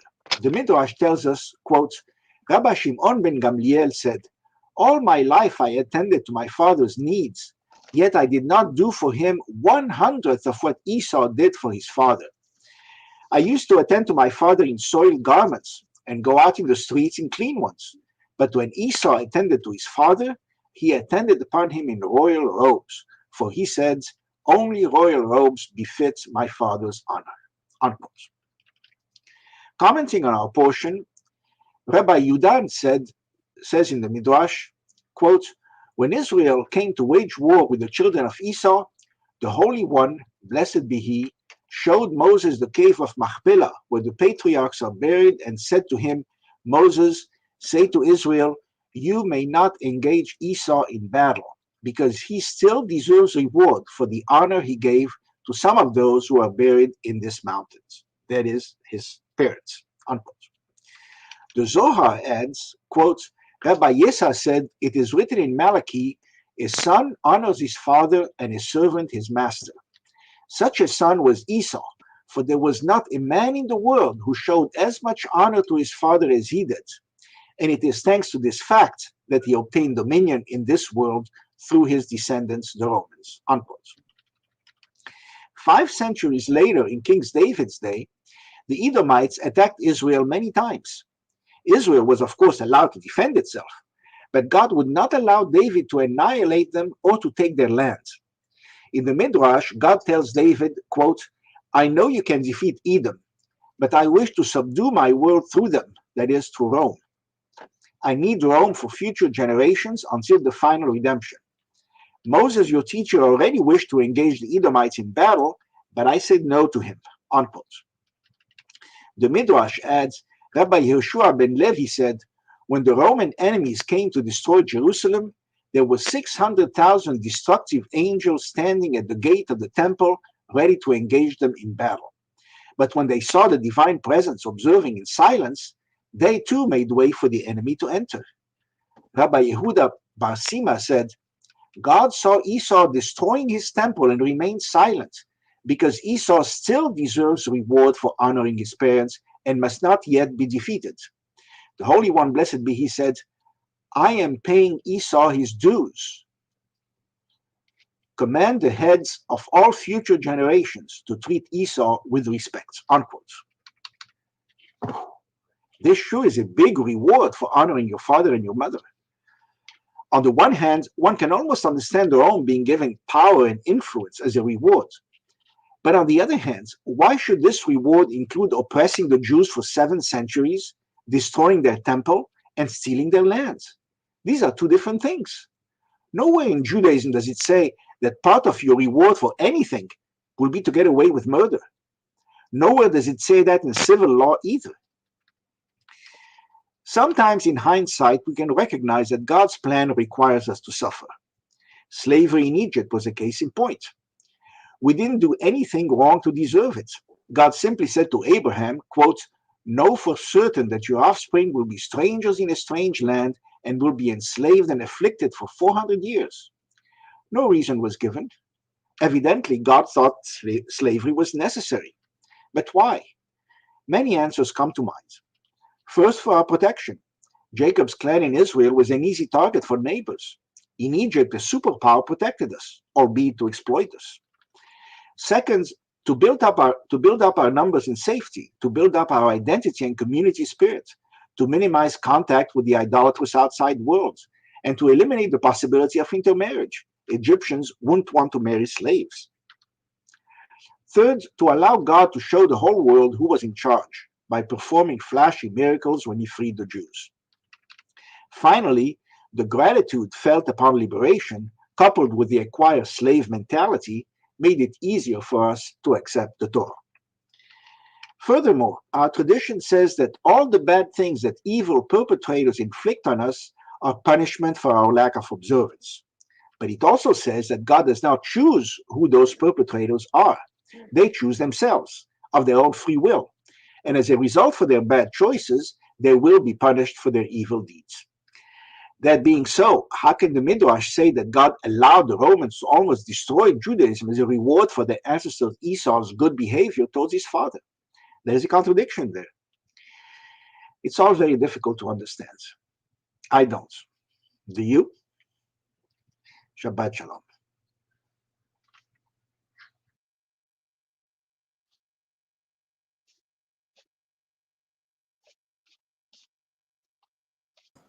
So what do y'all make of that? No explanation given for why to be enslaved in Egypt. It's another example of you can't infer something in. Well, you can, but it's not there. Exactly. Yeah, you can infer it anything you want, but if you're going off of what's strictly stated almost word for word, good chance you could be going in error. You may not be, because that's where interpretation comes in. Tag. All right, let's finish this up. Let's see, where is it? Here. Let's see, we're going at 27. All right, cool.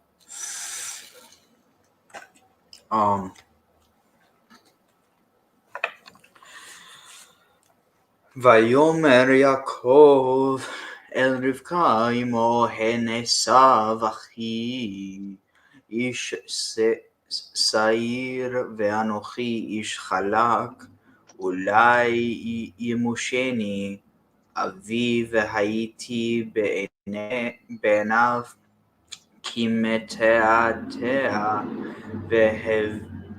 והבא אותי עלי קללה ולא ברכה ותאמר לו אמו עלי קללתך בני אף שמע בקולי ולך קח לי וילך ויקח ויבא בני אמו ותעש עמו מטעמים כאשר אהב אביו ותיקח רבקה את בגדי עשיו בנה הגדול החמודות אשר איתה בבית ותלבש את יעקב בנה הקטן ותורות גדיי העזים הלבישה על ידיו ועל חלקת צוואריו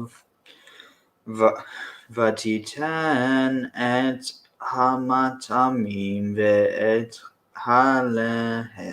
הלחם אשר עשת ביד יעקב בניו ויבוא אל אביו ויאמר אבי ויאמר הנני מי אתה בני ויאמר יעקב אל אביו אנוכי עשיו בכורך עשיתי כאשר דיברת אלי קום נא שבה ואכלה מצדי בעבור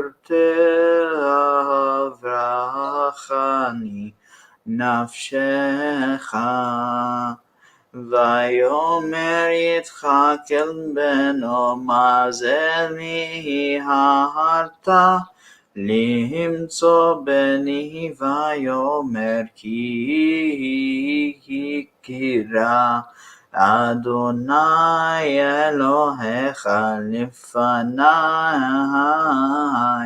ויאמר יצחק אל יעקב כשנה ואמשך ואני אתה זה בני עשיו אמרו ויגש יעקב אל יצחק אביו וימושהו ויאמר הכל כל יעקב והידיים ידי עשיו ולא הכירו כי היו ידיו כי ידי עשיו אחיו שעירות ויברכהו ויאמר אתה זה בני עשיו ויאמר אני ויאמר הגישה לי ואוכלה מצית בני למען תברכך נפשי ויגש לו ויאכל ויבא לו יין וישתה ויאמר אליו יצחק אביו גשנה הושקע לי בני ויגש וישק לו וירח את ריח בגדיו ויברכהו ויאמר רעייך פני כרעייך שדה אשר ברכו Adonai.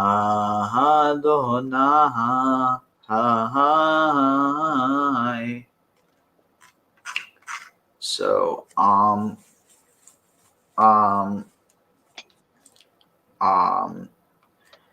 and Yaakov said to Rivkah, his mother, these are Esau, my brother. These are my wait. Blessed or however, Esau, my brother, is a man of hair, is a hairy man, and I am a man. I'm a smooth man, smooth skinned man. What if Mashash? What if he feels? What if my father feels me, and and I am in his eyes mateta, and I am in his eyes like a deceiver, and bring upon myself kalala, a curse, and not a blessing. But his mother said to him, your curse, my son, is instead instead listen to my voice.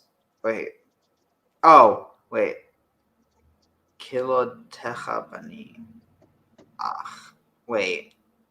Kilil.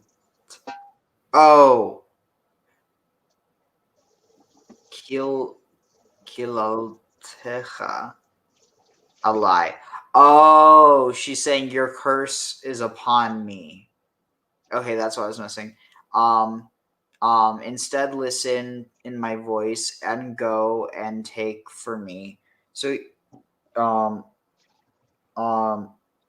so he's outright saying here that, or she's outright saying here, take for me, not take for yourself, take for me. And he got it, and he went and he took, and he came to his mother, and he and she prepared, and his mother prepared the foods as the comfort foods as his father loved, and he took, and Rebecca took the best the clothing of Esau, her son, her older son, the fine clothing that was in the house, and she dressed her younger son Jacob in them, and the skins, at Orot Gadaye, and the skins of the sheep, the sheep hair, goat hair, she put upon his hands and upon the smooth part of his neck, and she took the tastier savory foods, and the bread that she had made, she put it in the hand of Jacob, her son, and he went to his father and said, "My father," and he said, "Here I am." Who is it, my son? Or who are you, my son? This is interesting because he's not outright saying which one of my sons are you. He's saying, "Who are you, my son?" So for all you know, he could also be delirious at this point. I don't know. No, it's probably not that. It seems like he would say, "Which one are you?" Or who is, he would just say, "Who is it?" And Yaakov said to his father, "It is me, Esau, your firstborn. I have done as you said, for me, upon me. Come, sit up and satisfy yourself and eat from my from my game, and on account of that, your soul will bless me." And Isaac said to his son, "What is this? How did you so fastly find?" Wait. Oh, wait. Wait. How did you succeed? Yeah. How did you how did you do this so fast? How did you find this so fast, my son? And he said, "Because God has has like increased, or has granted granted fortune, before me." And Isaac said to Jacob, Kishana, "Approach, draw near, please, and I will feel, my son, that you are my son Esau, and if not," so it seems like he's already suspicious. It'd be one thing you could just say, "Come close so I can feel you," but he's saying, "So I can feel if you really are." And Yaakov approached, and Yitzchak, his father, felt him. And, well, we know some people who, if they saw this, they'd see, oh, to feel or grope. Well, his father felt him. That must mean his father groped him. Like, no, that's not what it means. You know what I mean, Graham? Graham?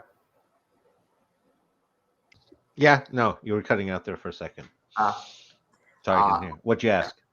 Oh no, I was saying that some people we know might look at this where it says to feel or grope and say, oh well, his father felt him. Well, what's that saying? It's like, no, it's just literally just feeling him. And he said, well, I don't know. You got to remember with the reaching under Abraham's thigh. Yeah, but this doesn't say that. Anyway, I gotta finish up soon. So and he said the voice is the voice of Yaakov, but the hands are the hands of Esau. But he did not Akiru. But he did not recognize that because his hands were like the hands of Esau, his brother, that because they were hairy, and so he blessed him, and he said, "You, this is you, or wait, are you really? Is this really my son Esau?" And he said, "It is me." And he said, Hagishan, approach me, and I will eat from your game, my son. So he didn't even eat yet.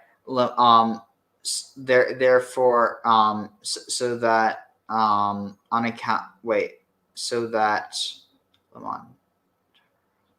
on, so therefore, so that so that you may be blessed by my soul. And he approached him, and he ate, and he brought to him wine and drink, and he drank.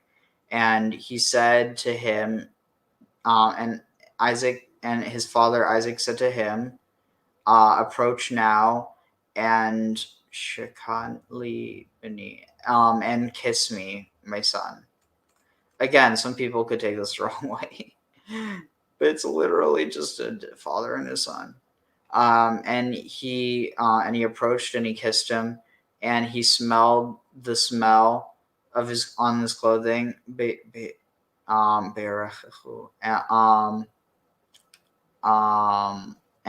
he blessed him, and he said, Re'eh, I see that the smell, my son, I see the smell is like the smell of the field, that Adonai, that Hashem is blessed. Oh, so this is the part that some people interpret as being eaten, but anyway, so I think, is that the end of this part? Let's see. Yeah, 27. Is that where we are? Okay, yeah. So I'm gonna finish up here.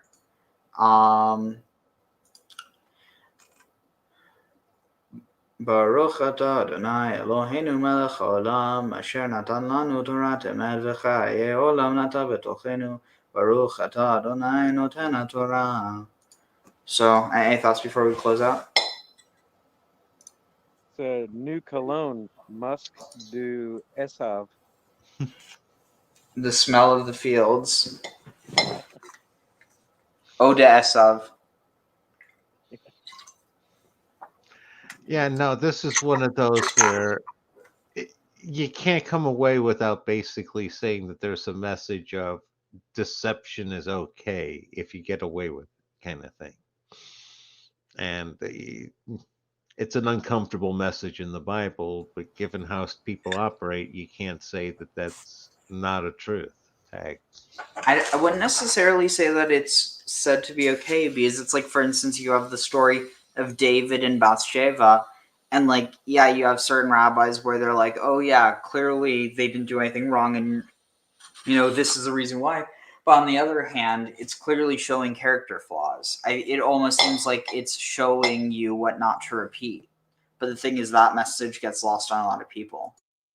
But it also seems to foretell deceptive regime. And then all of these enmities that are set between brothers and nations are predetermined.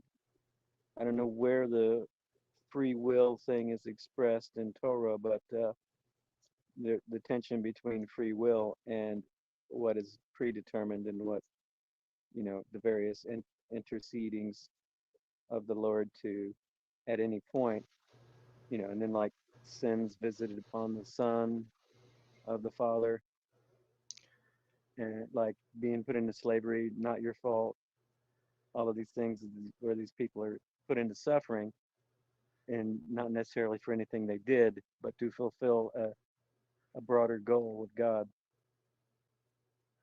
And your anti-Semites, they can sit there and they can take a reading on there and saying that it's the problem of Judaism, since Jacob is, the whole founder of Israel, and saying that it's all based off of deception and the idea that it's okay to deceive other people, steal things from them, and that's just fine to do. And your anti-Semite will spin that into a really nasty interpretation. Just saying, tag. Yeah, I mean, keep in mind, though, that if the anti-Semite was Christian, they'd have to contend with the fact that they consider themselves the new Israel. Yeah, and it was Plato that put forth the noble lie as the way to a greater, means to an end. Like you make up religions in order to keep people under control or within certain lines to give them purpose. I always saw that the scapegoat as paralleling that noble lie within Judaism. Well, that to me again goes right back to what really seems very voodoo. All the animal sacrifice, the fact that he bequeaths this power over, the blessing is like a literal transfer of energy, like a mojo download. I don't think it's necessary. It's not really that much. I mean, it's no different than, It could have been revoked once he found out the deception. But he didn't find it out. Does he never? Does he die? Yeah. No, he finds out. That's Wait, that's in the next part. As soon as Esau shows up. Oh, you're right. And so the power has been transferred. It can't be taken back. He doesn't have the power anymore to take it back. It's been given. And the scapegoat thing seems to me like the literal heaping upon the energies into the animal. Interesting. And like the swine, the demons cast out of the swine or into the swine. That there's a sort of Anyway, on that note, I do have to get going. So this was fun, and we'll do it again soon. Take care, guys. Bye-bye.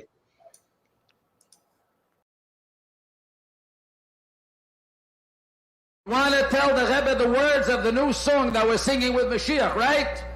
So I'm just going to read them. Am Yisrael, have no fear. Mashiach will be here this year. We want Mashiach now. We don't want to wait. Okay?